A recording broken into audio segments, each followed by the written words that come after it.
ಆಯ್ತು, ಆ, ಹೇಳಪ್ಪ, ಏನ್ ಹೇಳೋದಿತ್ತು? ಸರ್ ನಂದು ಮದ್ವೆನೇ ಒಂದು ದೊಡ್ಡ ಸಮಸ್ಯೆ ಆಗ್ಬಿಟ್ಟಿದೆ ಸರ್. ಮದುವೆ ಆಗಬೇಕಾ ಅಥವಾ ಆಗಿರೋದಾ? ಮದ್ವೆ ಆಗಿ 2 ಮಕ್ಳು ಇದಾವೆ ಸರ್.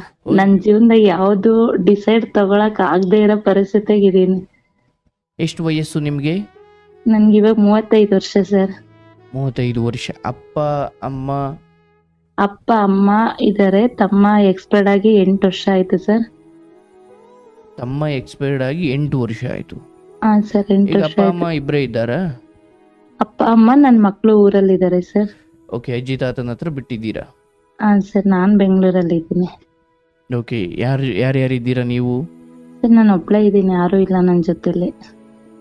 ಹೇಳವ, ಏನ್ ನಿನ್ ಕತೆ? ಒಬ್ಳೇ ರೂಮ್ ಮಾಡ್ಕೊಂಡಿದ್ದೀನಿ ಸರ್. ನಾನು ಸ್ಟಾರ್ಟಿಂಗ್ ಇಂದ ಹೇಳ್ತೀನಿ ಸರ್, ನಿಮ್ಮ ಹತ್ರ ಪರ್ಸನಲ್ ಹಿಂಗ್ ಹೇಳಿದ್ದೆ, ಲೈವ್ ಅಲ್ಲಿ ಹೇಳ್ಬೇಕು ಅಂತ ಶಾರ್ಟ್ ಆಗಿ ಹೇಳ್ತೀನಿ ಸರ್. ಹೇಳುವ.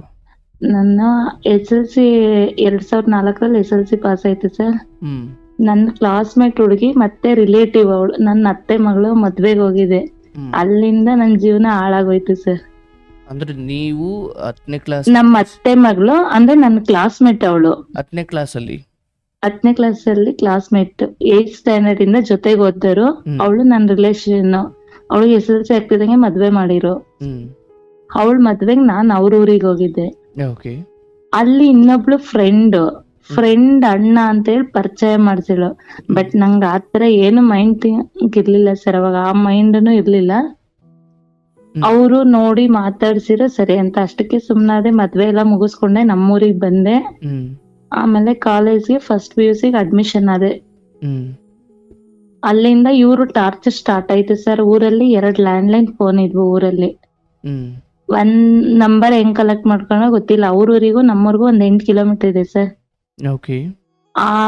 ಒಂದ್ಸತಿ ಇವ್ರ ನಂಬರಿಗೆ ಫೋನ್ ಮಾಡೋದು, ಇನ್ನೊಂದ್ಸತಿ ಬೇರೆ ನಂಬರಿಗೆ ಫೋನ್ ಮಾಡೋದು. 2 ಲ್ಯಾಂಡ್ಲೈನ್ ಫೋನ್ ಇದೆ. ಹಾ ಸರ್, ಲ್ಯಾಂಡ್ಲೈನ್ಗೆ. ಅದ್ ನಿಮ್ ಮನೇಲಿ ಇತ್ತ ಬೇರೆಯವ್ರ ಮನೇಲಿ ಇತ್ತ? ಬೇರೆ ಮನೇಲಿ ಇತ್ತು ಸರ್, ನಮ್ಮ ಮನೇಲಿ ಫೋನ್ ಇರ್ಲಿಲ್ಲ. ಅದೇ ಫೋನ್ ಬಂದ್ರೆ ಕೂಗೋ ಪದ್ಧತಿ ಇತ್ತಲ್ಲ, ಆತರ? ಹಾ ಸರ್, ಕೂಗೋ ಪದ್ಧತಿ ಇತ್ತು. ಒಂದ್ಸತಿ ನಮ್ಮನೆ ಪಕ್ಕದ ಮನೆಯವ್ರಿಗೆ ಮಾಡೋರು, ಇನ್ನೊಂದ್ಸತಿ ನಮ್ಮ ಮನೆಯಿಂದ ತುಂಬಾ ದೂರ ಇರೋ ಮನೆ ಕಾಲ್ ಮಾಡಿ ಟಾರ್ಚರ್ ಮಾಡೋರು. ಅಂದ್ರೆ ಆ ಹುಡ್ಗನ್ ಕಡೆಯವರು ಹುಡ್ಗ ಎರಡ್ ಕಡೆಯವರು ಮಾಡೋರು ಸರ್. ಅಂದ್ರೆ ಅವ್ರ ಅಪ್ಪ ಅಮ್ಮನ? ಅವ್ರ ಅಪ್ಪ ಅಮ್ಮಲ್ಲ ಸರ್, ಫ್ರೆಂಡ್ಸ್ಗಳು. ಬಟ್ ನಿಮ್ಮ ಊರಿನ ಲ್ಯಾಂಡ್ಲೈನಿಗೆ ಫೋನ್ ಮಾಡೋದು ಧೈರ್ಯ, ಅದ್ ನಿಮ್ ನಂಬರು ಅಥವಾ ಅದ್ ನೀವು ಸಿಗ್ತೀರಾ ಅನ್ನೋದು ಏನ್ ಖಾತ್ರಿ ಅವ್ರಿಗೆ? ಸರ್ ನಮ್ಮ ಮನೆ ಪಕ್ಕದಲ್ಲೇ ಸರ್ ಲ್ಯಾಂಡ್ಲೈನ್ ಫೋನ್ ಇದ್ದಿದ್ದು. ಓಕೆ. ನಮ್ಮ ಅತ್ತೆನೇ ಆಗ್ಬೇಕು ಅವರು. ಅವ್ರೂರಿಗೂ ನಮ್ಮೂರಿಗೂ 8 ಕಿಲೋಮೀಟರ್. ಮತ್ತೆ ಊರ್ ಕಡೆ ಅವ್ರೂರರು ಇಲ್ಲೆಲ್ಲ ಬಂದು ಮಾಡೋದಿರತ್ತಲ್ಲ, ನಂಬರ್ಗಳು ಎಕ್ಸ್ಚೇಂಜ್ ಆಗಿರ್ತವೆ. ಅವ್ರ ನಂಬರ್ ತಗೊಂಡು ಕಾಲ್ ಮಾಡೋರು ಸರ್ ಅವರು. ಓಕೆ. ನಂಗೆ ಇಷ್ಟ ಇಲ್ಲ ಅಂದ್ರು ಬಲವಂತ ಮಾಡಿದ್ರು. ಒಂದಿನ ಕಾಲೇಜ್ ಹತ್ರ ಬಂದು ಅವ್ರ ಊರನ್ನ 50-60 ಜನ ಹುಡುಗರ್ನ ಕರ್ಕೊಂಡ್ ಗಲಾಟೆ ಮಾಡಿದ್ರು. 50-60 ಜನ? ಹಾ ಸರ್, ಬರೀ ಗಂಡ್ಮಕ್ಳೇ. ನೀನ್ ಏನನ್ ಜಾಸ್ತಿ ಮಾತಾಡ್ದೆ ಇವಾಗ್ಲೇ ತಾಳಿ ಕಟ್ಟಿಸ್ತೀವಿ ಹಂಗೆ ಹಿಂಗೆ ಅಂತ ಅವ್ರ ಊರರೆಲ್ಲ ಡ್ರಿಂಕ್ಸ್ ಮಾಡಿ ಬಂದು ಎದುರಿಸಿದ್ರು ಸರ್. ಆಮೇಲೆ ನಾನ್ ಬಂದ್ ಮನೇಲಿ ಹಂಗೆ ಹೇಳ್ದೆ, ಅಮ್ಮ ಹಿಂಗೆಲ್ಲಾ ಮಾಡಿರೋ ಅವ್ರು ಕಾಲೇಜ್ ಹತ್ರ ಅಂತ. ಆಮೇಲೆ ಇವ್ರು ನಮ್ ಚಿಕ್ಕಪ್ಪರ ಎಲ್ಲ ಸೇರ್ಕೊಂಡು ಒಂದ್ಸತಿ ಅವ್ರ ಹತ್ರ ಮಾತಾಡಿ ಇದ್ ಮಾಡೋಣ ಅಂತ ಹೇಳಿ ಅವ್ರ ಊರಿಗೆ ಎಲ್ಲ ಹೋಗಿ ನ್ಯಾಯ ಪಂಚಾಯತಿ ಮಾಡಿ ಮರ್ಯಾದೆ ಹೋಗುತ್ತೆ ಅಂತ ಹೇಳಿ, ಸ್ವಲ್ಪ ಜೋರ ಮಾತಾಡವ. ಮರ್ಯಾದೆ ಹೋಗುತ್ತೆ ಅಂತ ಹೇಳಿ ಚಿಕ್ಕ ವಯಸ್ಸಿಗೆ ಮದ್ವೆ ಮಾಡಿರು ಸರ್. ಅಂದ್ರೆ ಆ ಹುಡುಗನ್ ಜೊತೆನೆ? ಆ ಹುಡುಗನ್ ಜೊತೆಗೆ ಮದ್ವೆ ಮಾಡಿರು ಸರ್. ಅವ್ರು ಒಂದ್ ವರ್ಷನೂ ನನ್ ಜೊತೆ ಚೆನ್ನಾಗ್ ಜೀವನ ಮಾಡ್ಲಿಲ್ಲ ಸರ್. ಅಂದ್ರೆ ಮರ್ಯಾದೆ ಹೋಗುತ್ತೆ ಅಂದ್ರೆ ಹೇಗ್ ಹೋಗುತ್ತೆ? ಮರ್ಯಾದೆ ಹೋಗುತ್ತೆ ಅಂದ್ರೆ ಸರ್, ಅವ್ರು ಫೋನ್ಗೆ ಡೈಲಿ ಕಾಲ್ ಮಾಡಿ ಟಾರ್ಚರ್ ಮಾಡೋರು. ಮತ್ತೆ ಕಾಲೇಜ್ ಹತ್ರ ಬಂದು 50-60 ಜನ ಹುಡುಗರು ಬಂದು ಗಲಾಟೆ ಮಾಡಿರಲ್ಲ ಸರ್. ಏನಾದ್ರು ಮಾಡ್ತಾರೆ ಅನ್ನೋ ಭಯಕ್ಕೆ ಅವಾಗೆಲ್ಲ ಅಷ್ಟೊಂದು ಇದಿರ್ಲಿಲ್ವ ಸರ್. ಸ್ಟೇಷನ್ ಅದೆಲ್ಲ ಹೋದ್ರೆ ಊರಲ್ಲಿ ಜನ ಯಾವ ತರ ತಿಳ್ಕೊಂತಾರೆ ಅಂತ ಹೇಳ್ಬಿಟ್ಟು ನಮ್ಮ ಅಮ್ಮನೇ ಹಠ ಮಾಡಿ ಮದ್ವೆ ಮಾಡಿಸ್ತು ಸರ್. ನಮ್ಮ ಅಪ್ಪಂಗೆ ಇಷ್ಟ ಇರ್ಲಿಲ್ಲ.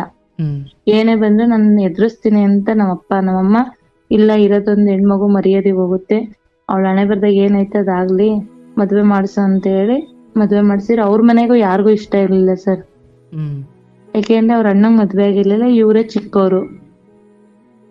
ಮದ್ವೆ ಮಾಡ್ಸಿ ಎಲ್ಲಾ ಇದ್ ಮಾಡಿರು. ಅವ್ರ 1 ವರ್ಷ ನನ್ ಜೊತೆ ಚೆನ್ನಾಗ್ ಜೀವನ ಮಾಡ್ಲಿಲ್ಲ ಸರ್. ನಿಮ್ಮ ಫ್ರೆಂಡ್ ಮದುವೆಯಲ್ಲಿ ಪರಿಚಯ ಆಗಿದ್ದಕ್ಕೂ ಅದೇ ವ್ಯಕ್ತಿನೇ. ಎಷ್ಟು ಸಮಯ ಗ್ಯಾಪ್ ಇತ್ತು ಸರ್? 6 ಮಂತ್ ಅಷ್ಟೇ ಸರ್ ಗ್ಯಾಪ್. ಅಷ್ಟ್ರಲ್ಲಿ ಇಷ್ಟೆಲ್ಲ ನಡೀತು? ಮತ್ತೆ ಮದ್ವೆನೂ ಮಾಡಿದ್ರು ಸರ್ ಇಮಿಡಿಯೇಟ್ಲಿ ಮನೇಲಿ. ಹ್ಮ್ ಒಂದ್ ದೇವಸ್ಥಾನದ ಹತ್ರ ಕರ್ಕೊಂಡೋಗ್ ಮದ್ವೆನೂ ಮಾಡಿರು. ಗ್ರ್ಯಾಂಡ್ ಆಗಿ ಏನ್ ಮದ್ವೆ ಮಾಡ್ಲಿಲ್ಲ, ಮದ್ವೆ ಮಾಡಿರು. ಮತ್ತೆ ಅವ್ರ ಮನೆಗ್ ಹೋದ್ರುನು ಸರಿಗ್ ಸೇರಿಸ್ತಾ ಇರ್ಲಿಲ್ಲ ಸರ್ ನಮ್ಗೆ. ಅವ್ರಿಗೆ ಯಾರಿಗೂ ಇಷ್ಟ ಇರ್ಲಿಲ್ಲ. ಮದ್ವೆಗೆ ಯಾರು ಅವ್ರು ಗೊತ್ತಿರ್ಲಿಲ್ವಾ? ಇಲ್ಲ ಸರ್, ಅವ್ರ ಮನೆಗೆ ಯಾರು ಒಪ್ಪಿರ್ಲಿಲ್ಲ, ಯಾರಿಗೂ ಇಷ್ಟ ಇರ್ಲಿಲ್ಲ. ಅಂದ್ರೆ ಬಂದಿರ್ಲಿಲ್ವಾ ಮದ್ವೆಗೆ ಎಂದೆ? ಮದ್ವೆಗೆ ಯಾರು ಬಂದೇ ಇರ್ಲಿಲ್ಲ. ಅವ್ರ ಅತ್ತೆ ಒಬ್ರು ಬಂದಿದ್ರು, ಮತ್ತೆ ಇವ್ರ ಅಮ್ಮ ಅಪ್ಪ ಅಣ್ಣ ಯಾರು ಬಂದಿರ್ಲಿಲ್ಲ. ಹ್ಮ್ ಆಮೇಲೆ ಹಂಗೆ ಹಿಂಗೆ ಅಂತ ಹೇಳಿ ಸಂಬಂಧ ಮತ್ತೆ ಇದಾಗುತ್ತೆ ಅಂತ ಹೇಳಿ ನ್ಯಾಯ ಪಂಚಾಯತ್ಗೆ ಮಾಡಿ ಒಂದ್ ಮಾಡಿರೋ. ಅವ್ರ ಅಣ್ಣನ್ ಮದ್ವೆ ಟೈಮಲ್ಲಿ ಒಂದ್ ಮಾಡಿರೋ ಸರ್. ಹ್ಮ್ ಇವ್ರು ಏನ್ ಮಾಡೋದು, ಡ್ರಿಂಕ್ಸ್ ಮಾಡೋದು, ಮತ್ತೆ ಇನ್ನೊಬ್ಬನ್ ಕರ್ಕೊ ಬಂದು ಮಲ್ಗುವಂತ ಹಿಂಸೆ ಕೊಡೋದು ಸರ್ ನನಗೆ. ಅಂದ್ರೆ ಒಂದ್ ನಿಮಿಷ ನಿಮ್ಮನ್ನ ಮದುವೆ ಆದ ಹುಡುಗ ಡ್ರಿಂಕ್ಸ್ ಮಾಡ್ಕೊಂಡ್ ಬಂದ್ಬಿಟ್ಟು ಬೇರೆ ಫ್ರೆಂಡ್ಸ್ ಹುಡುಗರ್ನ ಕರ್ಕೊ ಬಂದು ಅವ್ರ ಹತ್ರ ಮಲಗುವಂತ ಒತ್ತಾಯ ಮಾಡೋದು. ನಿಮ್ಮನ್ನ? ಸರ್, ಸಿಗರೇಟ್ ಅಲ್ಲೆಲ್ಲ ಸುಡೋದು, ತುಂಬಾ ಮಾನಸಿಕವಾಗಿ ಹಿಂಸೆ ಕೊಡೋರು. ಬೆಂಗಳೂರಲ್ಲೇ ಮನೆ ಮಾಡ್ಕೊಟ್ಟಿದ್ರು ಅವಾಗ್ಲೂನು. ಅವ್ರ ಊರಲ್ಲಿ ಇರಿಸ್ಕೊಂಡಿರ್ಲಿಲ್ಲ, ಬೆಂಗಳೂರಲ್ಲಿ ಅಪ್ಪ ಅಮ್ಮನೆ ಮನೆ ಮಾಡ್ಕೊಟ್ಟಿದ್ರು. ನಾನು ಗಾರ್ಮೆಂಟ್ಸ್ ಕೆಲ್ಸಕ್ಕೆ ಹೋಗ್ತಿದ್ದೆ, ಅವರು ಲಾರಿ ಡ್ರೈವರ್ ಕೆಲ್ಸ ಮಾಡೋರು ಸರ್. ಯಾರು? ನನ್ ಮದ್ವೆ ಆಗಿದ್ ಹುಡುಗ. ಅಂದ್ರೆ ಆತನ್ಗೆ ಎಷ್ಟು ವರ್ಷ? ಅವರಿಗೆ ಒಂದ 19-20 ವರ್ಷ ಸರ್. ಸರ್, 20 ವರ್ಷ ಅಷ್ಟೇ. ನನಗೆ 17 ವರ್ಷ. ನನಗೆ 17 ವರ್ಷ. ಯಾರಪ್ಪ ಈ ಮದ್ವೆ ಮಾಡಿದವರು? ಅದು ಅವಾಗ ಕೋರ್ಟ್ ಅಪ್ ಟು ಡೇಟ್ ಮಾಡಿ ಡೇಟ್ ಆಫ್ ಬರ್ತ್ ಎಲ್ಲ ಚೇಂಜ್ ಮಾಡಿ ಏನೇನೋ ಮಾಡಿ ಮದ್ವೆ ಮಾಡಿರೋ ಸರ್. ಅವರಿಗೂ 17 ವರ್ಷ, ಈತನ್ಗೆ 19 ವರ್ಷ, ನಿಮ್ಮಿಬ್ಬರಿಗೂ ಮದುವೆ ಮಾಡಿದ್ರು? ಸರ್, 19-20 ವರ್ಷ. ನನ್ಗಿನ್ನ ಒಂದ್ 3-4 ವರ್ಷ ದೊಡ್ಡವ್ರು ಅಷ್ಟೇ ಸರ್ ಅವರು. ನೀವು ಮದುವೆ ಆದ್ಮೇಲೆ ಬೆಂಗಳೂರಿಗೆ ಬಂದ್ರಾ? ಬೆಂಗಳೂರಲ್ಲೇ ಅಮ್ಮರ್ ಮನೆ ಮಾಡ್ಕೊಟ್ರು, ಎಲ್ಲ ಮನೆಯಿಂದಲೇ ತಂದು ಕೊಡೋರು. ಬಂದ್ವಿ, ಗಾರ್ಮೆಂಟ್ಸಿಗೆ ಹೋಗ್ತಾ ಇದೆ. ಆತ ಏನ್ ಕೆಲಸ ಮಾಡ್ತಿದ್ದ? ಅವರು ಲಾರಿ ಡ್ರೈವರ್ ಸರ್. ಓಕೆ, ಮನೆಗ್ ತಂದ ಹಾಕೋರಾ? ತಂದಾಕೋದು, ಹಿಂಸೆ ಮಾಡೋದು, ಮತ್ತೆ ಬೇರೆ ಹುಡುಗರ್ನ ಕರ್ಕೊಂಡ್ ಮಲಿಕೋ ಅಂತ ಹೇಳಿ ತುಂಬಾ ಟಾರ್ಚರ್ ಮಾಡೋರು. ಅಂದ್ರೆ ಅವ್ರು ಹಾಗೆ ಟಾರ್ಚರ್ ಮಾಡ್ತಿದ್ರು ಅಥವಾ ಅಕ್ಷರಶಃ ಅದನ್ನ ಹಾಗೆ ಮಾಡ್ತಿದ್ರು ಅವರು? ಎಷ್ಟ್ ಇದ್ ಮಾಡಿದ್ರು ಕೇಳ್ತಾ ಇರ್ಲಿಲ್ಲ. ಅಪ್ಪ ಅಮ್ಮ ಬಂದ್ ಬುದ್ಧಿ ಹೇಳಿದಾಗ ಸುಮ್ನೆ ಆಗೋರು, ಮತ್ತೆ ಅದೇ ತರ ಮಾಡೋರು. ಅಂದ್ರೆ ಬೇರೆಯವ್ರನ್ನ ಕರ್ಕೊಂಬರೋ ವಿಕೃತತೆ ಅದು ಫ್ರೆಂಡ್ಶಿಪ್ ಒಳಗೆ ಇದ್ದಂತ ವಿಚಾರನ ಅಥವಾ ನಿನ್ ಮೇಲೆ ದ್ವೇಷಕ್ಕ? ನನ್ ಮೇಲೆ ಇದ್ ಮಾಡೋರು ಸರ್. ಅದೇನು ಅಂತ ಗೊತ್ತಿಲ್ಲ ಸರ್. ನಾನು ಚಾಲೆಂಜ್ ಮಾಡಿದೆ, ಕಾಲೇಜ್ ಹತ್ರ ಅವ್ರು ಬಂದ್ ಗಲಾಟೆ ಮಾಡಿದಾಗ, ನಿನಗ್ ತಾಕತ್ತಿದೆ ತಾಳಿ ಕೊಟ್ಟ, ನಾನ್ ಯಾವ್ದೇ ಕಾರಣಕ್ಕೂ ನಿನ್ನ ಮದ್ವೆ ಆಗಲ್ಲ ಅಂತ ಸ್ವಲ್ಪ ಕೋಪದಲ್ಲಿ ಮಾತಾಡಿದೆ. ಅದೊಂದು ಚಾಲೆಂಜಿಗೋಸ್ಕರ ನನ್ನ ಜೀವನನೇ ಹಾಳು ಮಾಡಾಕಿರು ಸರ್. ನೀನ್ ನಂಗೆ ಚಾಲೆಂಜ್ ಮಾಡಿದ್ದೆ, ಬಟ್ ಅದೇ ಪ್ರಕಾರ ಮದ್ವೆನೇ ಆಗೋಯ್ತು? ಅದೇ ಪ್ರಕಾರ ಮದ್ವೆನೇ ಆಯ್ತು. ಮದ್ವೆ ಆಗಿ ಇಷ್ಟೆಲ್ಲ ಮಾಡಿರು. ಆಮೇಲೆ ಅದಾದ್ಮೇಲೆ ಅವರು ಕರ್ಕೊಬಂದ್ ಇಲ್ಲಿ 1-2 ವರ್ಷ ಚೆನ್ನಾಗಿದ್ವಿ. ಚೆನ್ನಾಗಿ ಅಂದ್ರೆ ಮಾಮೂಲಿ ಅದೇ ತರ ಇತ್ತು. ನಾನ್ ಕೆಲ್ಸಕ್ಕೆ ಹೋಗ್ತಿದ್ದೆ, ಮನೆದೆಲ್ಲ ನೋಡ್ಕೊತಾ ಇದ್ದೆ, ಅಪ್ಪ ಅಮ್ಮ ತಂದ್ಕೊಡೋರು, ಹಿಂಗೆ ಎಲ್ಲ ಚೆನ್ನಾಗಿ ಇಟ್ಕೊಂಡು ಹೋಗ್ತಾ ಇತ್ತು. ಆಮೇಲೆ ನನಗೆ ಗೊತ್ತಿಲ್ಲ, ಬೇರೆ ಹುಡುಗಿ ಇಷ್ಟಪಟ್ಬಿಟ್ಟು ಮನೆಗೆಲ್ಲ ಮಧ್ಯಾಹ್ನ ಟೈಮ್ ಕರ್ಕೊಬಂದು ಏನೇನೋ ಎಲ್ಲ ಇದ್ ಮಾಡೋರು. ಅಂದ್ರೆ ನೀವು ಗಾರ್ಮೆಂಟ್ಸ್ ಹೋದಾಗ? ನಾನ್ ಕೆಲ್ಸಕ್ಕೆ ಹೋಗೋ ಟೈಮಿಂಗ್ಸ್ ಅಲ್ಲಿ. ಆಮೇಲೆ ಅಕ್ಕಪಕ್ಕದ ಮನೆಯವರು ಹೇಳರು, ಫ್ಯಾಮಿಲಿ ಇದ್ರಲ್ಲ, ನಿಂಗ್ ಗಂಡ ಹಿಂಗೆಲ್ಲ ಮಾಡ್ತಾವನಮ್ಮ, ಕೇಳಮ್ಮ, ನಿನ್ ಚಿಕ್ಕ ಏಜು, ನಿನಗ್ ಮೋಸ ಮಾಡಿದ್ರೆ ಏನ್ ಮಾಡ್ತೀಯ ಅಂತ ಹೇಳ. ಅವಾಗ ಎಲ್ಲ ಗಲಾಟೆ ಮಾಡಿದ್ರೆ ಇಟ್ಕೊಂಡು ಹೊಡಿಯೋದು, ಸಿಗರೇಟ್ ಆಗಿ ಸುಡೋದು, ತುಂಬಾ ಮಾನಸಿಕವಾಗಿ ಹಿಂಸೆ ಕೊಡೋರು ಸರ್. ಆಮೇಲೆ ಒಂದ್ ಸ್ವಲ್ಪ ದಿನ ಆದ್ಮೇಲೆ ಹಿಂಗೆಲ್ಲ ಮಾಡ್ತೀಯ, ನಾನು ಇರಲ್ಲ, ಊರಿಗೆ ಹೋಗ್ತೀನಿ ಅಂತ ಹೇಳಿ 1-2 ತಿಂಗಳು ಊರಲ್ಲಿತ್ತು. ಮತ್ತೆ ತಿರ್ಗಾ ವಾಪಸ್ ಬಂದೆ. ನಂಗೆ ವಿಧಿ ಇಲ್ಲ ಸರ್, ಅಲ್ಲಿ ಅಪ್ಪ ಅಮ್ಮನ ಜೊತೆ ಇರಕ್ ಆಗಲ್ಲ, ಊರಲ್ಲಿ ಜನ ಏನ್ ಅನ್ಕೋತಾರೆ ಅಂತೇಳಿ ವಾಪಸ್ ಬಂದೆ. ಆಮೇಲೆ ಆ ಹುಡುಗಿ ಇವ್ರ ಮೇಲೆ ಕೇಸ್ ಹಾಕಿ ಇದ್ ಮಾಡಿ ಆ ಹುಡುಗಿನೇ ಕರ್ಕೊಂಡು ಹೊರಟೋಗ್ಬಿಟ್ರು ಸರ್ ಅವರು. ಮತ್ತೆ ಬರ್ಲೇ ಇಲ್ಲ. 6-7 ತಿಂಗಳಾದ್ರೂ ಬೆಂಗಳೂರಲ್ಲಿ ಒಬ್ಳೇ ಇದ್ದೆ. ಅಂದ್ರೆ ನೀವು ತವ್ರ ಮನೆಗೆ ಹೋಗಿ ಹೊತ್ತು ವಾಪಸ್ ಬಂದ್ರಿ, ಬಟ್ ಆ ಹುಡುಗಿ ಈ ನಿನ್ನ ಗಂಡನ ಮೇಲೆ ಕೇಸ್ ಹಾಕಿದ್ದು? ನನ್ನ ಗಂಡನ ಮೇಲೆ ಕೇಸ್, ನನಗೆ ಸೆಕ್ಸುವಲ್ ಹರಾಸ್ಮೆಂಟ್ ಮಾಡಿದಾನೆ, ನನ್ಗೆಲ್ಲ ಸಂಬಂಧನ ಇಟ್ಕೊಂಡೆ, ನನಗೆ ಇವನ್ ಬೇಕು ಅಂತ. ಅದು ಒಳಗಡೆ ಬಿಟ್ಕೊಡ್ಲೇ ಇಲ್ಲ ಸರ್. ಅದು ರಿಲೇಷನ್ ಹುಡುಗಿ ಅಂತೆ, ನನ್ಗೆ ಅದು ಸಮೇತ ಗೊತ್ತಿಲ್ಲ. ಯಾಕೆ ನಾನು ಅವ್ರ ಊರಿಗೆ ಹೋಗಿ ಜೀವನನೇ ಮಾಡಿಲ್ಲ ಸರ್. ಅವ್ರ ರಿಲೇಷನ್ ಯಾರು ಏನು ಅಂತ ನನಗೆ ಸರಿ ಗೊತ್ತೇ ಇರ್ಲಿಲ್ಲ. ಆಮೇಲೆ ನಮ್ ಭಾವ ಬಂದು, ಅವ್ರ ಅಣ್ಣ ಬಂದು ಊರಲ್ಲಿ ಕರ್ಕೊಂಡೋಗಿ 6 ತಿಂಗಳು ವರ್ಷದ ಕಾಲ ಇದ್ರು ಸರ್. ಅವರು ಸಂಸಾರ ಸರಿ ಮಾಡ್ತೀವಿ ಅಂತ ಕರ್ಕೊಂಡೋದ್ರು ಸರ್. ಅಲ್ಲಿ ನನ್ನ ಜೀತಕ್ ತರ ದುಡಿಸ್ಕೊಂತ ಇದ್ರು ಸರ್. ಮಗನ್ ಬಗ್ಗೆ ಏನು ಕೇಳ್ತಾ ಇರ್ಲಿಲ್ಲ, ಏನು ಇದ್ ಮಾಡ್ತಿರ್ಲಿಲ್ಲ. ಆಮೇಲೆ ನಮ್ಮ ಮನೆಗೆ ಇದನ್ನೆಲ್ಲ ನೋಡ್ಬಿಟ್ಟು ಬೇಡವೇ ಬೇಡ, ಹಣೆ ಬರ್ದಾಗ ಏನೈತೆ ಅದಾಗುತ್ತೆ ಅಂತ ಹೇಳಿ ವಾಪಸ್ ಕರ್ಕೊ ಬಂದ್ರು ಸರ್. ಅವ್ನ್ ಸವಾಸನೆ ಬೇಡ ಅಂತ ಹೇಳಿ 2000 ಕೇಸ್ ಹಾಕ್ಬಿಟ್ಟು ವಾಪಸ್ ಕರ್ಕೊ ಬಂದ್ರು. ಕೇಸಲ್ಲಿ ನಮ್ಮಂತೆ ಡೈವರ್ಸ್ ಅಂದ್ರೆ ಅವ್ರ ಏನ್ ಬಂದಿಲ್ಲ ಸರ್, ಸೈನ್ ಹಾಕಿಲ್ಲ, ಏನೂ ಇಲ್ಲ.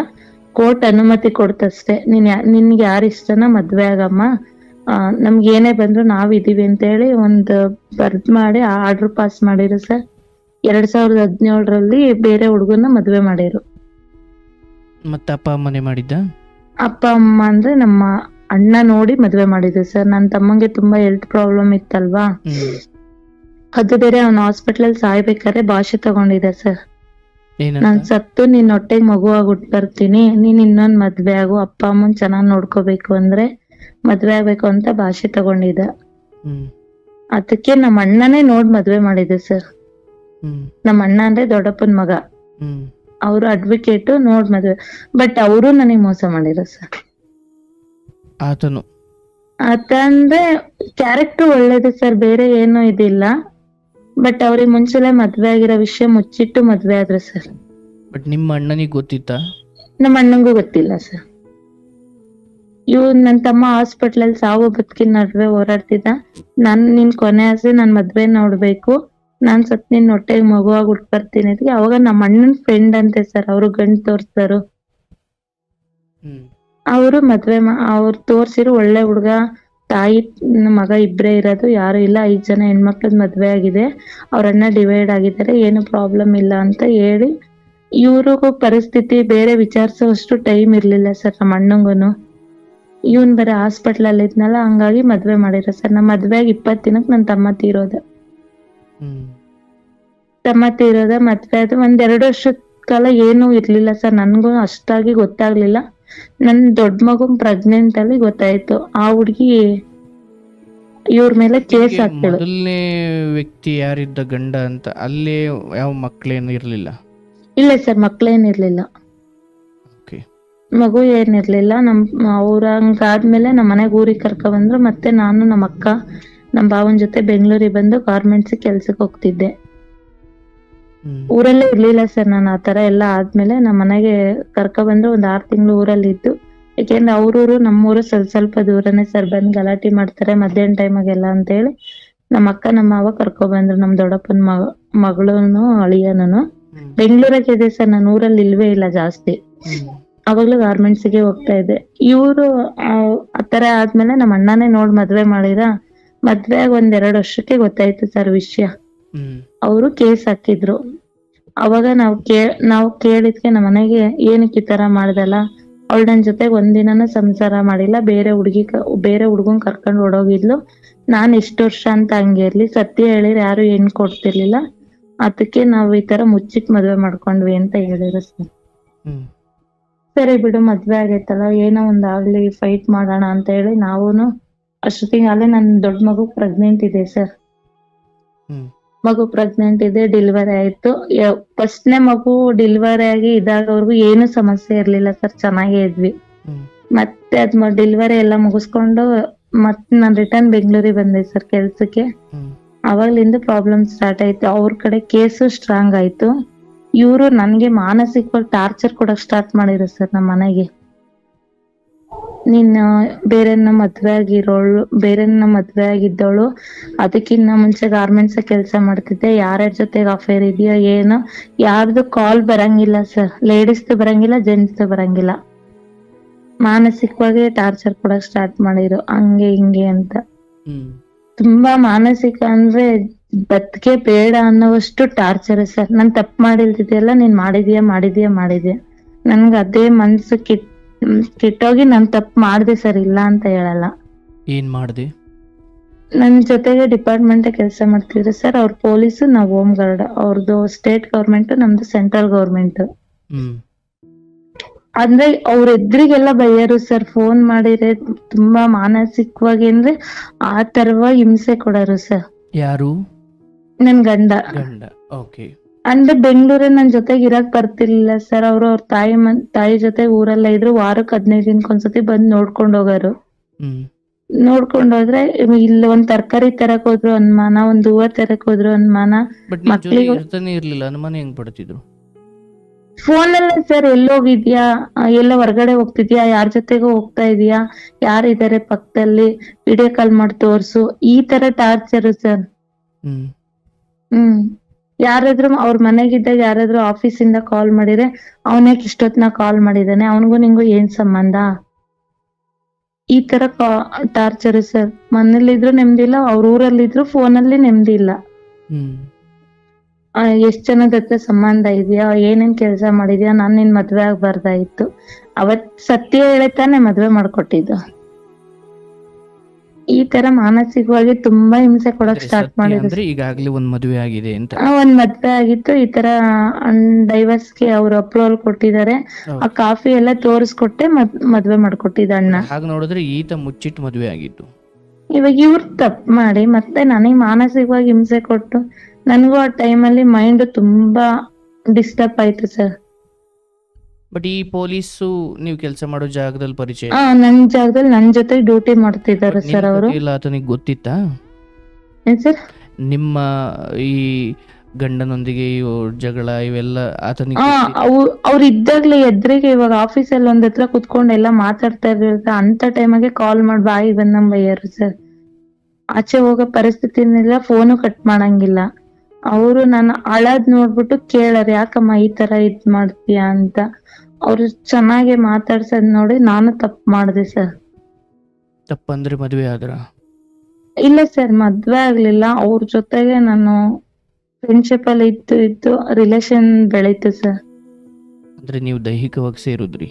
ಹ್ಮ್ ಸರ್, ಎಲ್ಲ ಆಯ್ತು. ಆದ್ರೆ ಅವರು ನನಗೆ ಮೋಸ ಮಾಡಿರು.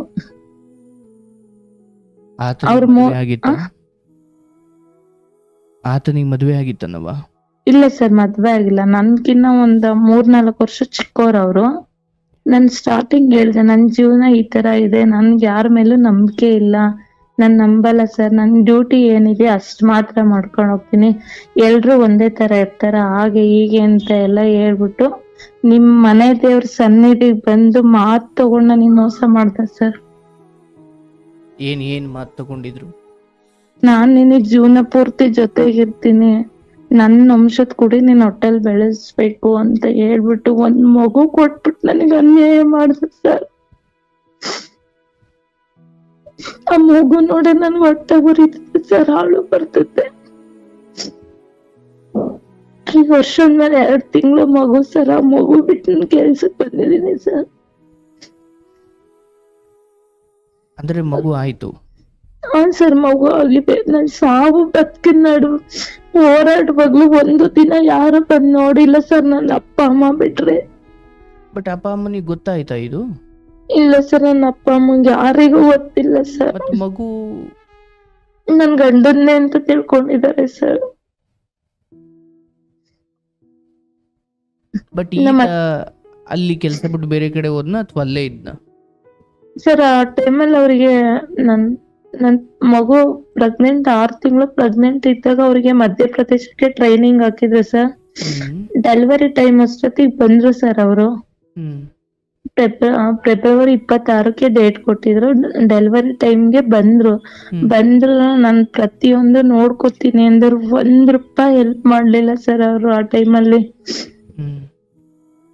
ಅದು ಮಗು ಜೊತೆಗೆ ಮಗು ಎಷ್ಟಿತ್ತು ಅಷ್ಟೇ ಗೆಡ್ಡೆ ಬೆಳೆದಿತ್ತು ಸರ್. ಮಗು 3.5 kg ಮಗು ಇತ್ತು, ಮಗು ಜೊತೆಗೆ ಗೆಡ್ಡೆನು 3.5 kg ಇತ್ತು ಸರ್. ನಮ್ಮಮ್ಮ ಡಾಕ್ಟ್ರು ಕಾಲಿಗೆ ಬಿದ್ದು, ನನಗ್ ಮಗನೂ ಇಲ್ಲ ಮಗಳು ಇಲ್ಲ ಅಂದ್ರೆ ನಾವೇನಾದ್ರೂ ಮಾಡ್ಕೋಬೇಕಾಗುತ್ತೆ ಅಂತೇಳಿ 2.25 ಅವರ್ ಆಪರೇಷನ್ ಮಾಡಿದ್ದಾರೆ ಸರ್ ನನ್ನ ಉಳಿಸ್ಕೊಳಕ್ಕೆ. ಆ ಟೈಮಲ್ಲಿ ತುಂಬಾನೇ ಕಷ್ಟ ಬಿದ್ದಿದ್ದಾರೆ ಸರ್ ನಮ್ಮ ಅಪ್ಪ ಅಮ್ಮ ನನಗೋಸ್ಕರನ. ಅಷ್ಟೆಲ್ಲ ಆದ್ರೂ ಇವಾಗ ನಾನು ಇನ್ನೊಂದು ಮದ್ವೆ ಆಗ್ಬೇಕು, ನನಗೆ ನೀನ್ ಕಾಲ್ ಮಾಡ್ಬೇಡ, ಮೆಸೇಜ್ ಮಾಡ್ಬೇಡ, ಪ್ರತಿಯೊಂದು ಬ್ಲಾಕ್ ಮಾಡ್ಕೊಂಡಿದ್ದಾನೆ ಸರ್. ಮತ್ತೇನಾದ್ರು ಕೇಳಕ್ ಹೋದ್ರೆ ನಿನ್ ಮಗು ನನ್ನನ್ನು ಸಾಯಿಸಲ್ವಂತೆ ಸರ್, ಮಕ್ಳನ್ನು ಅಪ್ಪ ಅಮ್ಮನ್ನು ಸಾಯಿಸ್ತೀನಿ ಅಂತ ಬೆದರಿಸ್ತಾನೆ ಸರ್. ಇವ್ನ್ ಮಾಡಿರೋ ತಪ್ಪಿಗೆ ಮಕ್ಳು ಏನ್ ಮಾಡಿದಾರೆ ಸರ್? ನನ್ನ ಅಪ್ಪ ಅಮ್ಮ ಏನ್ ಮಾಡಿದಾರೆ? ತಪ್ಪು ನಾವಿಬ್ರು ಮಾಡಿರೋದು. ನನಗ್ ಶಿಕ್ಷೆ ಕೊಡ್ಲಿ ಸರ್. ನನ್ ಗೊತ್ತಿಲ್ದೇನ ತಿಳಿದ ನಾನ್ ತಪ್ಪು ಮಾಡಿದೀನಿ, ನಾನು ಒಪ್ಕೋತೀನಿ ಸರ್. ನನ್ ಮಕ್ಳು ಏನ್ ಮಾಡಿದಾವೆ? ನನ್ನ ಅಪ್ಪ ಅಮ್ಮ ಏನ್ ಮಾಡಿದಾರೆ ಸರ್? ಈಗ ಎಷ್ಟು ಜನ ಮಕ್ಳು ನಿಮ್ಗೆ? ನನ್ ಇಬ್ರು ಸರ್, 2 ಗಂಡ್ ಮಕ್ಳು. ಅಂದ್ರೆ ಇಬ್ರು? ಒಂದು ನಮ್ಮ ಮನೆಯವರಿಗೆ, ಒಂದು ಇವನ್ ಪೊಲೀಸ್ ಚೆನ್ನಾಗಿದ್ದಾವೆ.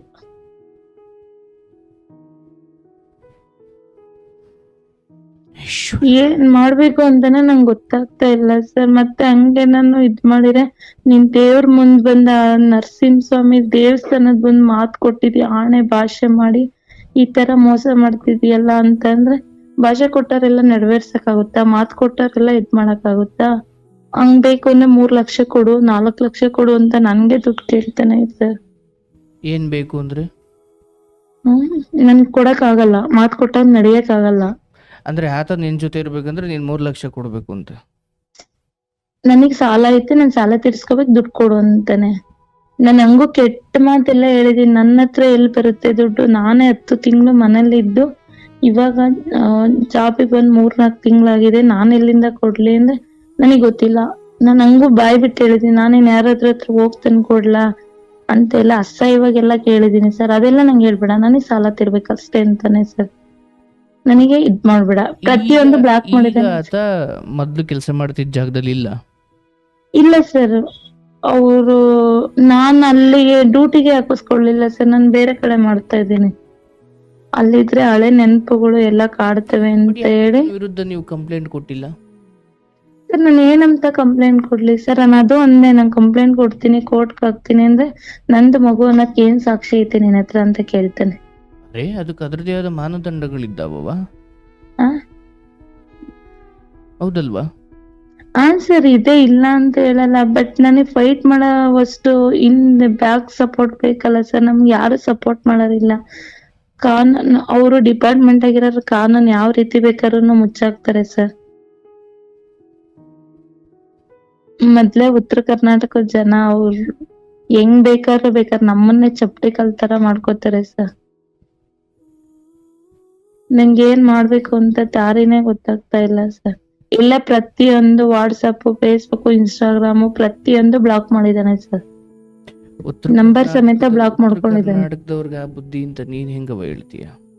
ಸರ್ ಉತ್ತರ ಕರ್ನಾಟಕದವ್ರಿಗೆ ಆ ಬುದ್ಧಿನ? ಆ ಬುದ್ಧಿ ಎಂತಾರೆ ಸರ್, ನಂಗೆ ಗೊತ್ತಿಲ್ಲ. ಎಲ್ರು ಹಂಗೆ ಅಂತಾರೆ, ನನ್ಗೆ ಗೊತ್ತಿಲ್ದೆ ಯಾಮರ್ತಿ ಇವತ್ತು.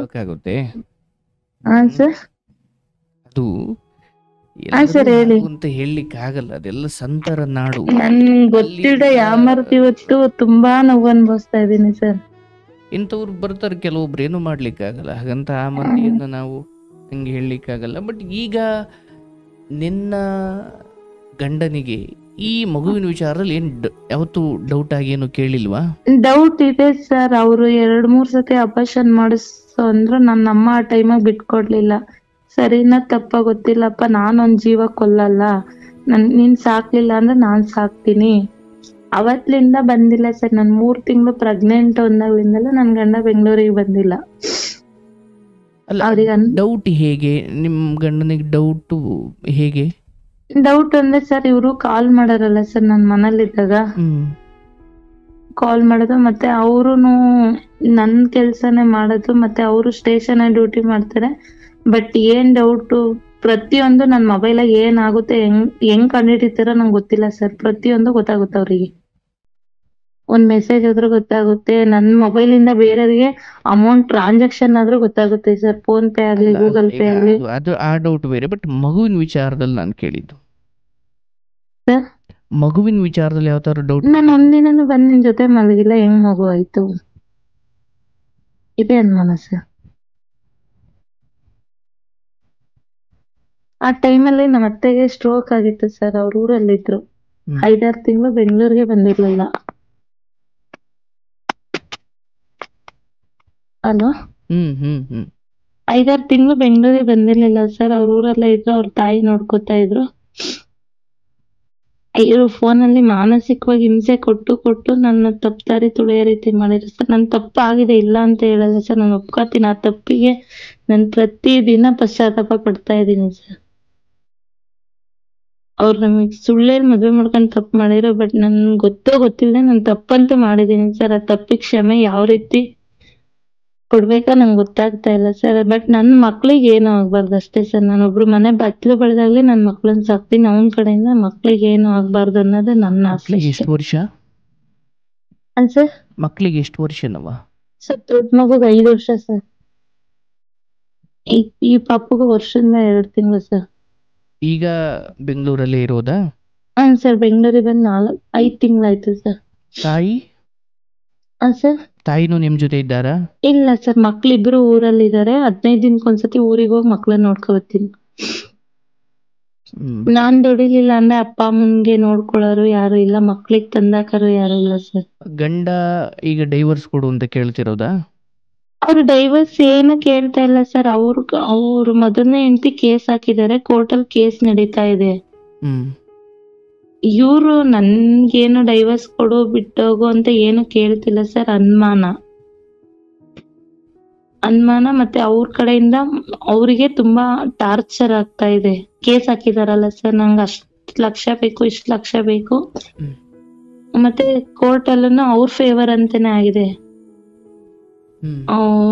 ಅಂದ್ರೆ ನಿನ್ನ ಮದ್ವೆ ಆಗಿದ್ಯಾ, ಅವಳು ಇನ್ನೊಬ್ರ ಜೊತೆಗೆ ಹೋಗಿದ್ದಾಳ, ಮತ್ತೊಬ್ಬನ ಜೊತೆಗೆ ಹೋಗೋಣ, ಅದು ಬೇಡಪ್ಪ, ನೀನ್ ತಾಳಿ ಕಟ್ಟಿದ್ಯ ತಾನೆ, ಅದಕ್ಕೇನು ನೀನ್ ಕೊಡ್ಬೇಕು ಅಂತ ಜಡ್ಜ್ಮೆಂಟ್ ಆಗಿದೆ ಸರ್ ಕೋರ್ಟ್ ಅಲ್ಲಿ. ಹ್ಮ್. ಅವ್ರು ಮೊದಲನೇ ಹೆಂಡತಿ ವಿಷಯದಾಗೆ. ಬಟ್ ಇವ್ರು ನಾವ್ ಸತ್ಯ ಹೇಳಿರೋನ ಸುಳ್ಳು ಹೇಳಿ ಮದ್ವೆ ಮಾಡ್ಕೊಂಡ್ರಲ್ಲ ಅನ್ನೋದು ಒಂದ್ ಬೇಜಾರು. ಅವ್ರ ಅಮ್ಮನೂ ಯಾವ್ದಕ್ಕೂ ಸಪೋರ್ಟ್ ಮಾಡಲ್ಲ. ಸ್ವಂತ ಅವ್ರ ಅಣ್ಣನ್ ಮಗಳೇ ಸರ್ ಅವರು, ನಮ್ಮ ಅತ್ತೆರ ಅಣ್ಣನ್ ಮಗಳು ಮೊದಲನೇ ಹೆಂಡತಿ. ಹ್ಮ್. ಅವ್ರು ಅದನ್ನೇ ಯೋಚನೆ ಮಾಡಿ ನನ್ ಮಗನ್ ಜೀವನ ಹಿಂಗಾಯ್ತಲ್ಲ, ಎಲ್ಲ ಒಂದತ್ರ ನೆಮ್ಮದಿಯಾಗಿದ್ದ, ಅದನ್ನು ನೆಮ್ಮದಿ ಇಲ್ದಂಗ್ ಮಾಡ್ಕೊಂಡ್ರು ಅಂತ ಯೋಚನೆ ಮಾಡಿ ಅವರಿಗೆ ಸ್ಟ್ರೋಕ್ ಹೊಡೆದಿರೋದು ಸರ್. ಅವರು ಅರೆಸ್ಟ್ ಮಾಡ್ಸಿದ್ರು ಸರ್, ಕಂಪ್ಲೇಂಟ್ ಕೊಟ್ಟು 10 ತಿಂಗಳು ಜೈಲಲ್ಲಿ ಇದ್ರು ಅವರು. ಹ್ಮ್. ನನ್ ಡೆಲಿವರಿ ಆಗೊಂದ 2 ತಿಂಗಳು ಏನ ಸರ್ ಅರೆಸ್ಟ್ ಮಾಡಿದಾಗ 10 ತಿಂಗಳು ಜೈಲಲ್ಲಿ ಇದ್ರು. ಇವಾಗ ರೀಸೆಂಟ್ ಆಗಿ ಆಚೆ ಬಂದಿರೋದು ಸರ್. ಸರಿ, ಅದೇ ಮಕ್ಳ ಜೊತೆ ಚೆನ್ನಾಗ್ ಮಾತಾಡ್ತಾರೆ ಸರ್, ಇಲ್ಲ ಅಂತ ಹೇಳಲ್ಲ.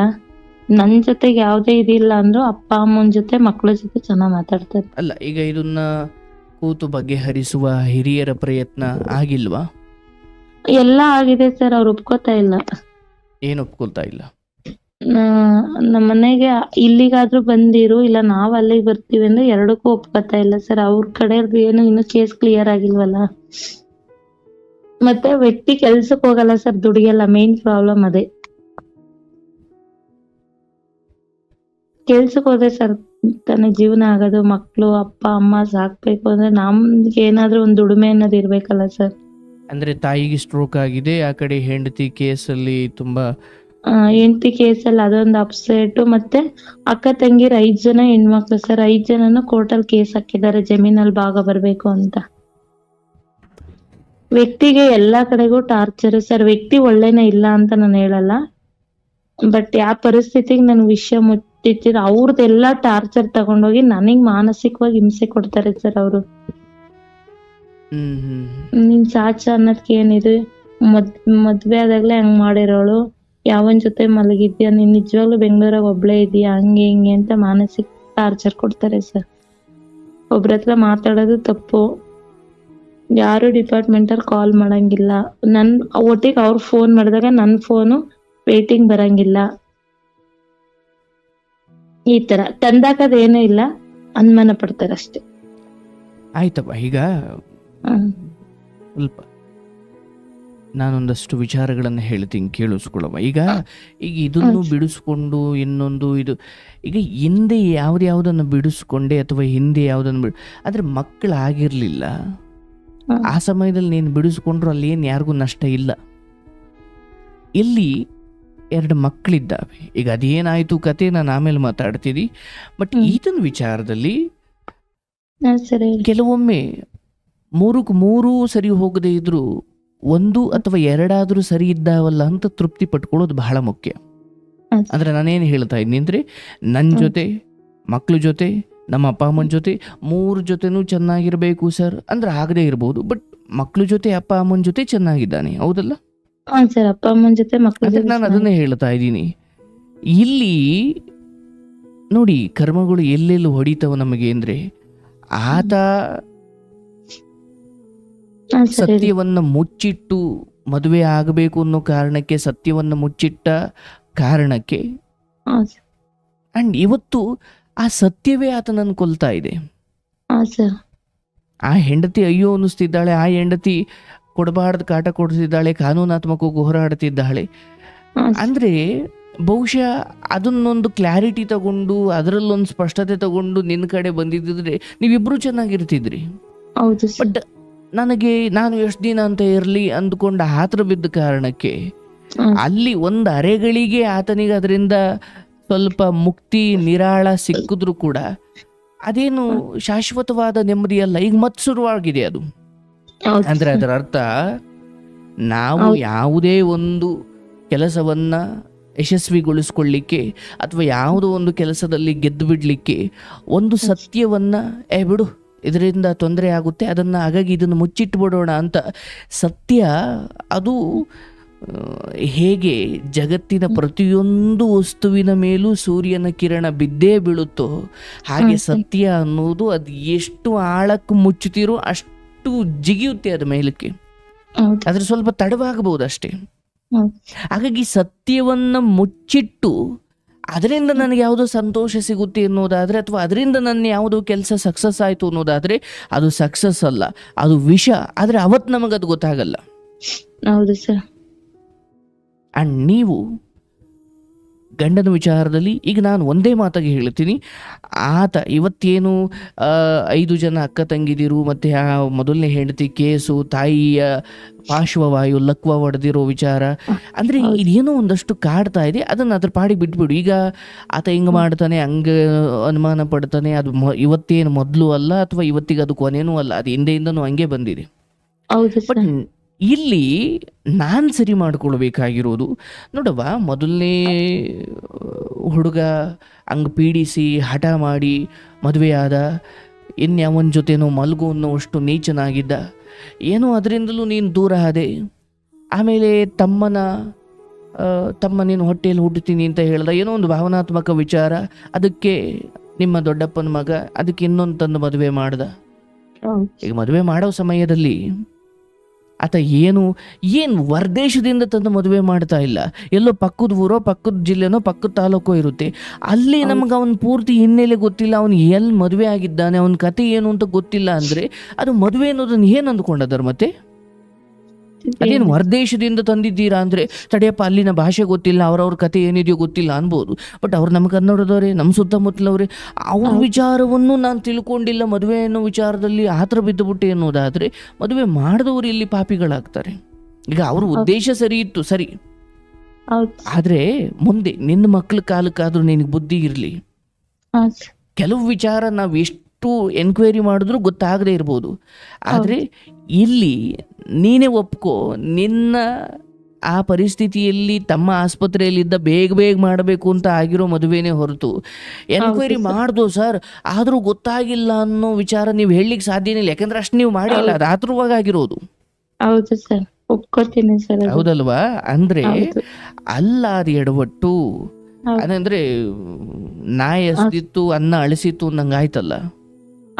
ಈತನಿಗೂ ಅದು ಬೇಕಿತ್ತು. ಅದೇ ಆ ವಿಚಾರಕ್ಕೆ ನಿನ್ನ ಅಣ್ಣನೂ ಒಂದು ಮಾತೆತ್ತ, ಎರಡು ಕೂಡ್ಕೊಂಡು ಬಂದು. ಹಾಗೆ ನಮ್ಮ ಇವತ್ತು ನೀವು ನಿಮ್ಮ ಬದುಕನ್ನು ತಗೊಂಡಾಗ ಇಲ್ಲಿವರೆಗೂ ಯಾರ್ಯಾರ್ದೋ ಚಾಲೆಂಜು, ಯಾರ್ಯಾರ್ದೋ ಹಠ, ಯಾರ್ಯಾರ್ದೋ ಮಾತು, ಅವ್ರವ್ರು ಕೊಟ್ಟ ಮಾತನ್ನು ಉಳಿಸ್ಕೊಳ್ಳಿಕ್ಕೆ, ಹಾಕಿದ ಶಪಥವನ್ನು ಕಾಪಾಡಿಕೊಳ್ಳಿಕ್ಕೆ, ಚಾಲೆಂಜನ್ನು ಕಾಪಾಡಿಕೊಳ್ಳಿಕ್ಕೆ ನಿನ್ನನ್ನು ಬಲಿ ಕೊಟ್ಟಿದ್ದಾರೆ. ಸರಿ, ಅಲ್ಲಿವರೆಗೂ ನಿನ್ನನ್ನು ಅವರವ್ರ ಶಪಥಕ್ಕೆ, ಅವರವರ ಚಾಲೆಂಜ್ಗೆ ನಿನ್ನನ್ನು ಬಲಿ ಕೊಟ್ಕೊಂಡ್ರು. ಇಲ್ಲಿ ಗಂಡ ಎಂಥವನು ಅಂತ ಗೊತ್ತಾದಾಗ ನೋಡವಾ, ನೀನು ಎಂಥ ದೊಡ್ಡ ಶ್ರೀಮಂತನನ್ನೇ ಮದುವೆ ಆಗು, ಎಂಥ ದೊಡ್ಡ ಉಳ್ಳವನನ್ನೇ ಮದುವೆ ಆಗು, ಅಂತಿಮವಾಗಿ ನಮ್ಮ ಋಣ ಇದ್ದಷ್ಟೇ ನಮ್ಗೆ ಅದರಿಂದ ಸಿಗೋದು. ಆದರೆ ಇವತ್ತು ಯೋಚನೆ ಮಾಡು, ನಾನು ಪೊಲೀಸ್ ಅಪ್ಪನ ಸಹವಾಸಕ್ಕೆ ಬೀಳೋದು, ಅದು ಇದು, ನನ್ನ ಬದುಕು ಹಿಂಗೆ ಆಗ್ಬಿಟ್ಟಿದೆ. ಅಪ್ಪ ಅಮ್ಮ ಇದ್ದಾರೆ, ತಮ್ಮ ನೋಡಿದ್ರೆ ಹಂಗಾದ. ಈಗ ನಾನು ಚೆನ್ನಾಗಿ ದುಡಿಬೇಕು, ಚೆನ್ನಾಗಿ ದುಡಿದು ಆರೋಗ್ಯ ಕಾಪಾಡಿಕೊಂಡು ಈಗ ಹೆಂಗೋ ಮದುವೆ ಆಗಿದೆ. ಅವನೇನೋ ಹೋರಾಡ್ತಿದ್ದಾನೆ ಅವನ ಹೆಂಡತಿ ಜೊತೆ, ಅಥವಾ ಅಲ್ಲೇನೋ ನಡೀತಾ ಇದೆ, ಅದು ನಡೀಲಿ, ನಾನು ದುಡಿಯೋ ಕಡೆ ಮಾತ್ರ ಗಮನ ಕೊಡಬೇಕೆ ಹೊರತು ನನ್ನ ಈ ಪರಿಸ್ಥಿತಿಯನ್ನು ನಾನು ಹೇಳ್ಕೊಂಡಾಗ ಹೊರಗಡೆ ಪುರುಷ ಅವನು ಒಬ್ಬ ಭಿಕ್ಷುಕನಾದರೂ ಕೂಡ ಅವನು ನಿನ್ನ ಆ ಪರಿಸ್ಥಿತಿಯನ್ನು ಬಳಸ್ಕೊಳ್ಳಿಕ್ಕೆ ನೋಡ್ತಾನೆ. ಕಾಲ ಹಂಗೆ ಬಂದ್ಬಿಟ್ಟಿದೆ. ಅಂದ್ರೆ ನಿನ್ನ ಗಂಡ ಮಾಡಿದ್ ನಿನಗೆ ಮೋಸ ಅನ್ನೋದಾದ್ರೆ ನೀನು ಇಲ್ಲ ಮಾಡಿದ್ದು ಅದಕ್ಕಿಂತ 10 ಪಟ್ಟು ಮೋಸ ಅದು. ಅಂದ್ರೆ ನನ್ನ ವಂಶದ ಕುಡಿ ಎಂದುಕೊಂಡು ಇನ್ನೊಬ್ಬರ ವೀರ್ಯದಿಂದ ಜನಿಸಿದ ಒಂದು ಮಗು ಇಲ್ಲಿ ಬೆಳೀತಾ ಇದೆ ಎಂದಾಗ ಅದಕ್ಕೆ ಏನ್ ಹೇಳ್ತೀಯ ಅದಕ್ಕೆ? ಅದೇ ಸರ್. ಈಗ ಅಳಬೇಡ ಅಂದ್ರೆ ದುಃಖ ಪಡಬೇಡ. ನಾನು ಅದು ನೀನು ಸಾಯುವಷ್ಟು ಕೆಟ್ಟದ್ದು ಅಂತ ನಾನು ಹೇಳ್ತಾ ಇಲ್ಲ. ಬಟ್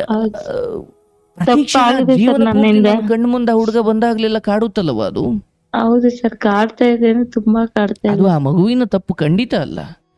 ಆದ್ರೆ ನಾವು ಮಾಡಿಕೊಳ್ಳೋ ಅವತ್ತು ಪೊಲೀಸಪ್ಪ ಬಂದು ನೋಡವ್ವ ನಿನ್ನ ಕಷ್ಟ ಇಷ್ಟೆಲ್ಲ ಇದೆಯಲ್ಲ, ನಾನು ನಿನ್ನ ಬೆಂಬಲಕ್ಕೆ ನಿಲ್ತೀನಿ ಅಂದ್ರೆ ದೇಹದ ಸಮರ್ಪಣೆಯ ಹೊರತಾಗಿ ನಾನು ನಾನಾ ರೀತಿಯಲ್ಲಿ ಆತನಿಂದ ಉಪಯೋಗ ಪಡ್ಕೊಳ್ಬೋದಿತ್ತು. ಅದರ ಹೊರತಾಗಿ ಈ ದೇಹ ಸಮರ್ಪಣೆ ಮಾಡಿದ್ರೆ ಮಾತ್ರ ಅವನು ನನಗೆ ಉಪಯೋಗ ಮಾಡ್ತಾನೆ ಅನ್ನೋದಾದ್ರೆ ಅಲ್ಲಿವರೆಗೂ ಹೇಗಿದ್ದು ನೀನು ಹಾಗೆ ಇರಬೇಕಿತ್ತು. ಯಾಕಂದ್ರೆ ಇಲ್ಲಿ ನಿನ್ನ ಗಂಡನಿಂದ ಆದಂತಹ ಈ ಅನುಮಾನದೇನಿದೆಯಲ್ವ ಅದು ಇವತ್ತಿರುತ್ತೆ ನಾಳೆ ಹೋಗುತ್ತೆ. ಬಟ್ ಈತ ಮಾಡಿಟ್ಟು ಹೋಗಿರುವ ದೋಷ ಇದೆಯಲ್ಲ, ಅಥವಾ ಈ ಪೊಲೀಸಪ್ಪ ಮಾಡಿಟ್ಟು ಹೋಗಿರುವ, ಅಥವಾ ನೀನು ಇಲ್ಲಿ ಮಾಡಿಕೊಂಡು ಎಡವಟ್ಟಿದೆಯಲ್ಲ, ಇದು ನೀನು ಸಾಯೋವರೆಗೂ ನಿನ್ನ ಕಣ್ಮುಂದೆನೇ ಇರುತ್ತೆ. ಹೌದು ಸರ್, ಕಣ್ಮುಂದೆನೇ ಇದೆ. ಅಂದ್ರೆ ನಿನ್ನ ಗಂಡನ ಸಮಸ್ಯೆಯನ್ನ ಇದ್ರ ಜೊತೆ ಹೋಲಿಸಿದ್ರೆ ಅದೇನೂ ಅಲ್ಲ. ಅವನೇನ್ ದಿವಸ ಬಂದಿಲ್ಲ, ನೀನ್ ಜುಟ್ಟಿಟ್ಕೊಂಡು ಎಳೆದಾಡ್ತಿಲ್ಲ, ಒಡೆದಿಲ್ಲ, ಬಡ್ದಿಲ್ಲ, ಸಾಯಿಸಿಲ್ಲ, ಏನೂ ಮಾಡಿಲ್ಲ. ಇಲ್ಲ ಸರ್, ಏನು ಮಾಡಿಲ್ಲ. ಆದ್ರೆ ಆ ನೆಪವನ್ನಿಟ್ಕೊಂಡು ಅಂದ್ರೆ ಅದು ಏನ್ ಮೇಲ್ನೋಟಕ್ಕೆ ಹೆಂಗ್ ಅನ್ಸ್ಬಿಡುತ್ತೆ ಅಂದ್ರೆ ಇವಳಿಗೂ ಯಾವುದೋ ಬೇಕಿತ್ತು, ಅದಕ್ಕೆ ಯಾವ್ದೊಂದು ಕಾರಣ ಹೇಳ್ತಿದ್ದಾಳೆ ಅನ್ನಂಗೆ ಕಾಣುತ್ತೆ. ನಿನ್ನ ಉದ್ದೇಶ ಅದಿಲ್ಲದೆ ಇರ್ಬೋದು, ಬಟ್ ಮೇಲ್ನೋಟಕ್ಕೆ ಈಗ ಏನನ್ಸುತ್ತೆ, ಅಯ್ಯೋ ಅವ್ನು ಹಂಗೆ ಮಾಡ್ತಿದ್ದ ಅನ್ನೋ ಕಾರಣ, ಅಥವಾ ಅವನಂಗೆ ಅನುಮಾನ ಪಡ್ತಿದ್ದ, ಫೋನಲ್ಲಿ ಅವ್ನು ಹಂಗೆ ಹಿಂಗೆ ಬೈತಾ ಇದ್ದ, ಅದಕ್ಕೆ ಅದನ್ನೇ ಕಾರಣವಾಗಿ ಇಟ್ಕೊಂಡು ಇವಳಿಗೂ ಬೇಕಿತ್ತು, ಇವಳು ಓದ್ಲು ನಂಗೆ ಆಗ್ಬಿಡುತ್ತಲ್ಲವ. ಹೌದು ಸರ್. ಹಾಗಾಗಿ ನಿನಗೆ ನಾನು ಹೇಳೋದು, ಈ ಗಂಡ ಅವನು ಬರ್ತಾನೋ ಬರಲ್ವೋ, ನಿನ್ನ ಜೊತೆ ಬಾಳ್ತಾನೋ ಬಾಳಲ್ವೋ, ನಿನಗೀಗ ನೀನು ನಿನ್ನ ಕೆಲಸದ ಮೂಲಕ 4 ಕಾಸು ದುಡ್ಕೊಂಡು ಆ ಮಕ್ಕಳು ನಿನ್ನ ತಾಯಿ ಮನೆಯಲ್ಲಿದ್ದಾರಲ್ವ, ಪರವಾಗಿಲ್ಲ. ಎಷ್ಟೋ ಜನ ಹೀಗೆ ಬೆಂಗಳೂರಲ್ಲಿದ್ದು ಬದುಕೊಂಡು ಆ ಮಕ್ಕಳನ್ನು ಅಪ್ಪ ಅಮ್ಮನ ಬಳಿ ಬಿಟ್ಟು ಚೆನ್ನಾಗಿ ದುಡ್ದು ಸೇವಿಂಗ್ಸ್ ಮಾಡಿಕೊಂಡು ನಾಳೆ ಆ ಮಕ್ಕಳ ಬದುಕನ್ನು, ಯಾಕಂದರೆ ಈಗ ನೀನು ಮದುವೆ ಆಗಿದೆ, ಅವನ್ ಗಂಡ ಮಕ್ಕಳು ಎಲ್ಲ ಚೆನ್ನಾಗಿರೋ ಒಂದು ದಿವಸ ಬರುತ್ತೆ. ಆದರೆ ಅಲ್ಲಿವರೆಗೂ ನಾನು ಆ ದಿನಕ್ಕೆ ಕಾಯ್ಕೊಂಡು ಕೈ ಕೊಟ್ಕೊಂಡು ಕೂತ್ಕೊಂಡ್ರೆ ಆಗಲ್ಲ. ಮತ್ತೆ ನನಗೆ ಯಾರೋ ಮೋಸ ಮಾಡ್ದ ಅಂತ ಸಿಕ್ತವ್ರಲ್ಲಿ ಹೇಳ್ಕೊಂಡು ಕೂತ್ಕೊಂಡ್ರೆ ಆಗಲ್ಲ. ಇವತ್ತು ನೀನು ಬಂದಿದ್ದೀಯ, ಮಗು ಚಿಕ್ಕದಾದ್ರೂ ಅಲ್ಲಿ ಬಿಟ್ಟು ಬಂದಿದ್ದೀಯ, ಒಳ್ಳೇದೇ, ದುಡಿ. ಯಾರು ನಿನ್ನ ನೋಡವ, ಯಾರು ನಿನ್ಗೆ ಉಪಕಾರ ಮಾಡೋದು ಬೇಕಿಲ್ಲ. ಮೈಯಲ್ಲಿ ಶಕ್ತಿ ಇದೆ, ದುಡಿಯೋ ತಾಕತ್ತಿದೆ. ಸ್ವಲ್ಪ ನಿನ್ನ ಕುರಿತು ಅನುಕಂಪವನ್ನು ವ್ಯಕ್ತಪಡಿಸುವವರೆಲ್ಲರೂ ನಿನ್ನ ಪರವಹಿಸ್ಕೊಳ್ಳಿಕ್ಕೆ ಬಂದರೆ ಅಂತ ಏನಿಲ್ಲ. ಅವ್ರವ್ರದ್ದು ಏನೇನೋ ಸ್ವಾರ್ಥ ಇರುತ್ತೆ, ನಮಗೆ ಗೊತ್ತಿರಲ್ಲ ಅಷ್ಟೇ. ಹೌದು ಸರ್, ಅದೇ ಆಗಿದ್ದು ಸರ್ ಈಗ. ಹಾಗಾಗಿ ನಿನ್ನ ಪರವಾಗಿ ಜೈಕಾರ ಕೂಗೋರೆಲ್ಲ ನಿನ್ನ ಬಹಳ ಕಾಳಜಿ ಮಾಡೋರಿ ಅಂತಲೇ ಏನಿಲ್ಲ. ಈಗ ರಾಜಕಾರಣಿಗಳ ಹಿಂದೆ ಜೈಕಾರ ಕೂಗೋರೆಲ್ಲ ರಾಜಕಾರಣಿನ ದೇವ್ರು ಅಂತ ಭಾವಿಸಿರೋರ ಇಲ್ಲ, 500 ರೂಪಾಯಿ ಕೊಡ್ತಾರೆ ಅಂತ. ಹೌದು ಸರ್. ಅಂದ್ರೆ ಪ್ರತಿಯೊಂದು ಸ್ವಾರ್ಥಗಳು ಜೈಕಾರ ಹಾಕೋ ತರ ಮಾಡ್ಬಿಡ್ತವೆ. ನಾನೀಗ ಜೈಕಾರ ಹಾಕಿದ್ರೆ 1 ಕ್ವಾರ್ಟರ್ ಎಣ್ಣೆ ಸಿಗುತ್ತೆ ಅಂದ್ರೆ ಜೈಕಾರ ಹಾಕ್ತಾನೆ, ಅಂದ್ರೆ ಅದು ಒಬ್ಬ ಕುಡುಕನ ಕರ್ತವ್ಯ. ನಾನೀಗ ಜೈಕಾರ ಹಾಕಿದ್ರೆ ನನಗೆ ನಂದು ಯಾವುದೋ ಆಧಾರ್ ಕಾರ್ಡೋ ಪಾನ್ ಕಾರ್ಡೋ ಅಥವಾ ಇನ್ಯಾವುದೋ ಬ್ಯಾಂಕ್ ಕೆಲಸ ಆಗಬೇಕು, ಅಥವಾ ಏನೋ ತಹಶೀಲ್ದಾರ್ ಆಫೀಸಲ್ಲಿ ಕೆಲಸ ಆಗಬೇಕು, ಅದನ್ನ ಈ ರಾಜಕಾರಣಿ ಮಾಡಿಕೊಡ್ತಾನೆ ಅನ್ನೋದು ನಾನು ಜೈಕಾರ ಹಾಕ್ತೀನಿ. ಹೌದು ಸರ್. ನಾನು ಧರ್ಮಗಳನ್ನು ನೋಡೋದೇ ಇಲ್ಲ. ಹಾಗೆ ಆ ಪೊಲೀಸಪ್ಪ ಅಥವಾ ಅಂಥ ಬುದ್ಧಿ ಇರ್ತಕ್ಕಂಥವ್ರಿಗೆ ಈ ಮೂಲಕ ಹೇಳ್ತೀನಿ, ಇವತ್ತು ನೀವು ನಿಮ್ಮ ಅಧಿಕಾರ ಅಥವಾ ಇವತ್ತು ನಿಮ್ಮ ಇನ್ಫ್ಲೂಯೆನ್ಸ್ ಇವುಗಳನ್ನು ಬಳಸ್ಕೊಂಡು ಒಂದು ಹೆಣ್ಣಿನ ಅಸಹಾಯಕತೆಯನ್ನು, ನಿಮ್ಮ ಕಾಮದ ತೃಷೆಯನ್ನು ಈಡೇರಿಸ್ಕೊಳ್ಳಿಕ್ಕೆ ನೀವು ಬಳಸ್ಕೊಳ್ಳೋದಾದರೆ ಮುಂದೆ ನಿಮಗೂ ಒಂದು ದಿವಸ ಮದುವೆ ಆಗುತ್ತೆ, ನೀವು ಹೆಂಡತಿಯನ್ನು ಮನೆಯಲ್ಲಿ ಬಿಟ್ಟು ಹೋಗಬೇಕಾಗುತ್ತೆ. ಯಾವ ಹೆಣ್ಣಿಗೆ ನೀವು ದ್ರೋಹ ಮಾಡಿ ಹೋದ್ರಿ ಅದರ 100ರಷ್ಟು ದುಃಖವನ್ನು ನಿಮ್ಮ ಸಂಗಾತಿಯ ಕೈಯಿಂದ ನೀವು ನೋಡ್ತೀರಾ. ಮತ್ತು ಇದೇ ದುಃಖ ಅಥವಾ ಇದೇ ಮೋಸಗಳು ನಿಮ್ಮನ್ನು ಬೇರೆ ಬೇರೆ ರೀತಿಯಲ್ಲಿ ಆವರಿಸ್ತವೆ. ನಾನು ಒಂದು ಹೆಣ್ಣನ್ನು ಬಳಸ್ಕೊಂಡ್ಬಿಟ್ಟೆ, ಅವಳನ್ನು ಕೆಡಿಸ್ಬಿಟ್ಟೆ, ಅವಳನ್ನ ಈಗ ಬಿಟ್ಟುಬಿಟ್ಟೆ, ಅವಳೀಗ ನನಗೂ ಅವಳಿಗೂ ಸಂಬಂಧ ಇಲ್ಲ, ನನ್ನ ಇನ್ಫ್ಲೂಯೆನ್ಸ್ ಇದೆ, ನನ್ನನ್ನು ಯಾರು ಏನೂ ಮಾಡಲಿಕ್ಕಾಗಲ್ಲ. ಈ ಬುದ್ಧಿಯಿಂದ, ಈ ಅಹಂಕಾರದಿಂದ ಈ ಹೆಣ್ಣು ಮಕ್ಕಳ ಜೊತೆ ಕೆಟ್ಟದಾಗಿ ವರ್ತಿಸಿದವರೆಲ್ಲ ಇವತ್ತು ಜೈಲಲ್ಲಿದ್ದಾರೆ. ಅದೇ ಸರ್ ಆಮೇಲೆ ಇನ್ನೊಂದು ವಿಷಯ ಸರ್, ಅಲ್ಲ ಹೇಳುವ, ಪಾಪು ಹುಟ್ಟಿ 3 ತಿಂಗಳಾಗಿತ್ತು ಸರ್, ನಾನು ಊರಲ್ಲಿದ್ದೆ. ನನಗೆ ಗೊತ್ತಿರ್ಲಿಲ್ಲ ಅವ್ರದ್ದು ಎಂಗೇಜ್ಮೆಂಟ್ ಆಗಿದೆ ಅಂತ. ಹ್ಮ್ ಎಂಗೇಜ್ಮೆಂಟ್ ಆಗಿ ಎಲ್ಲ ಆಗಿ ಇನ್ನೇನು ಲಗ್ನ ಪತ್ರಿಕೆನೂ ಪ್ರಿಂಟ್ ಆಗಿತ್ತಂತೆ ಸರ್. ಆ ಹುಡ್ಗಿ ಬೇರೆಯವ್ರನ್ನ ಕರ್ಕೊಂಡು ಓಡೋಗಿದ್ದಾಳೆ. ಹ್ಮ್ ಅದಕ್ಕೆ ನಾನೇ ಮಾಟ ಮಂತ್ರ ಮಾಡಿ ಕಳ್ಸಿದೀನಿ ಅಂತ ಹೇಳಿ ಊರಿಗ್ ಬಂದು ಹೆಂಗಂದ್ರ ಹಂಗೆ ಮಾತಾಡ್ದ ಸರ್ ನಮ್ಮ ಊರಿಗ್ ಬಂದು. ಹ್ಮ್ ನಾನ್ ಊರಲ್ಲಿ ಬಾಣಿತನ ಮಾಡ್ಕೊಂಡು ಊರಲ್ಲಿ ಇದೀನಿ. 3 ಆಪರೇಷನ್ ಆಗಿ ಸಾವು ಬದುಕು ಗೆದ್ದು ಬಂದು ಊರಲ್ಲಿದ್ದೀನಿ ಹಂಗಂದ. ಮತ್ತೆ ಮೊನ್ನೆ ಜನವರಿಲಿ ನಿಮ್ ಹತ್ರ ಮಾತಾಡ್ದೆ ಅಂತ ಹೇಳಿನಲ್ಲ ಸರ್, ಆ ಟೈಮಲ್ಲಿ ಕಾರ್ ಆಕ್ಸಿಡೆಂಟ್ ಐತೆ, ಅದಕ್ಕೂ ನಾನ್ ಮಾಟ ಮಂತ್ರ ಮಾಡಿಸಿದೀನಿ ಅಂತ ನನ್ನನ್ನೇ ಯಾರು? ದೂರ್ತಾನೆ ಸರ್. ಯಾರು ಯಾರು ಅದೇ ಹುಡುಗ ಸರ್, ಪೊಲೀಸ್. ಇವ್ರು ಡ್ರಿಂಕ್ಸ್ ಒಂದೇ ಹೇಳ್ತೀನಿ. ಈಗ ಸರ್ ಆತ ನಿನ್ಗೆ ಯಾವ ನ್ಯಾಯವನ್ನು ಕೊಡೋದು ಬೇಡ, ಅದನ್ನ ಕರ್ಮ ನೋಡ್ಕೊಳ್ಳಿ. ಡ್ರಿಂಕ್ಸ್ ಮಾಡ್ಕೊಂಡು ಇವ್ರು ಪಾರ್ಟಿ ಮಾಡ್ಕೊಂಡು ಕಾರ್ ಓಡಿಸ್ಕೊ ಬಂದ್ರೆ ಅದಕ್ ನಾನ್ ಹೊಣೆಯನ ಸರ್? ನೀನೇ ಏನೋ ಮಾಟ ಈಗ ಮಂತ್ರ ನೀನು ಯಾವ್ದೋ MLA ಮಗಳಾಗಿದ್ರೆ ನಿನ್ನೂ ಕೇಳ್ತಿರ್ಲಿಲ್ಲ. ಅರ್ಥ ಆಯ್ತಲ್ವಾ? ಹೌದು ಸರ್, ಅವನು ಇನ್ಫ್ಲೂಯೆನ್ಸ್ ಇಂದಲೇ ಸರ್ ತುಂಬಾ ಮೆರೀತಾ ಇದ್ದಾನೆ. ಅಂದ್ರೆ ತುಂಬಾ ಅದಕ್ಕೆ ಹೇಳ್ತಾ ಹೀನಾಯವಾಗಿ ಇದ್ದೀನಿ. ಮಾತಾಡ್ತಾನೆ ಸರ್ ಕಾಲ ಹೆಣ್ಮಕ್ಳನ್ನ. ಹೇಗೆ ಅಂದ್ರೆ ಮುಖ ನೋಡ್ ಮಣೆ ಹಾಕ್ತಾರೆ. ಹಾ ಸರ್, ತುಂಬಾ ಹೀನಾಯವಾಗಿ ನೋಡ್ತಾನೆ. ದಯವಿಟ್ಟು ತಾಯಿ, ಹ್ಮ್. ಗಂಡನಿಗೆ ಇಲ್ಲಿವರೆಗೂ ಆಗಿರೋ ತಪ್ಪುಗಳೇ ಸಾಕು. ನಿನಗೆ ಯಾವ ಹಣ, ಯಾವ ಆಸ್ತಿ, ಯಾರ ಇನ್ಫ್ಲೂಯೆನ್ಸ್ ಏನೂ ಬೇಕಾಗಿಲ್ಲ. ಧರ್ಮವೇ ನಂಗೇನು ನಿನ್ನ ಬೇಡ ಸರ್, ಇನ್ಫ್ಲೂಯೆನ್ಸ್ ಆಗಬೇಕು. ಇಲ್ಲಿವರೆಗೂ ಹೌದು, ನೀನು ಅತಿ ದೊಡ್ಡ ತಪ್ಪುಗಳನ್ನು ಮಾಡಿದ್ದೀಯಾ, ಮೋಸ ಹೋಗಿದ್ದೀಯಾ, ಮೋಸ ಮಾಡಿದ್ದೀಯಾ. ಹೌದು ಆದ್ರೆ ಸರ್. ಇವತ್ತು ನಿನ್ನ ಈ ಜೀವನವನ್ನ ಒಮ್ಮೆ ಅವಲೋಕನ ಮಾಡ್ಕೋ. ನನಗೆ ಯಾರ್ಯಾರು ಮೋಸ ಮಾಡಿದ್ರು ಅನ್ನೋದಕ್ಕಿಂತ ನಾನ್ ಮೋಸ ನಾನು ಯಾರ್ಯಾರಿಗೆ ಮಾಡಿದೆ. ಹೌದು ಸರ್. ಅಂದ್ರೆ ಅಂತಿಮವಾಗಿ ಒಂದು ಸಾವು ಬರುತ್ತವ. ಆ ಮೋಸ ಮಾಡಿದವನಿಗೂ ಬರುತ್ತೆ, ಮೋಸ ಹೋಗಿರೋ ನಿನಗೂ ಬರುತ್ತೆ. ಆದ್ರೆ ಈ ಸಾವು, ಈ ದೇಹವನ್ನು ಬಿಟ್ಟು ನನ್ನ ಆತ್ಮ ಪರಮಾತ್ಮನ ಬಳಿ ಹೋಗಿ ನಿಂತು ನಿನ್ನ ಧರ್ಮಗಳನ್ನ ಲೆಕ್ಕ ಹಾಕೋ ಸಮಯದಲ್ಲಿ ಹೌದು.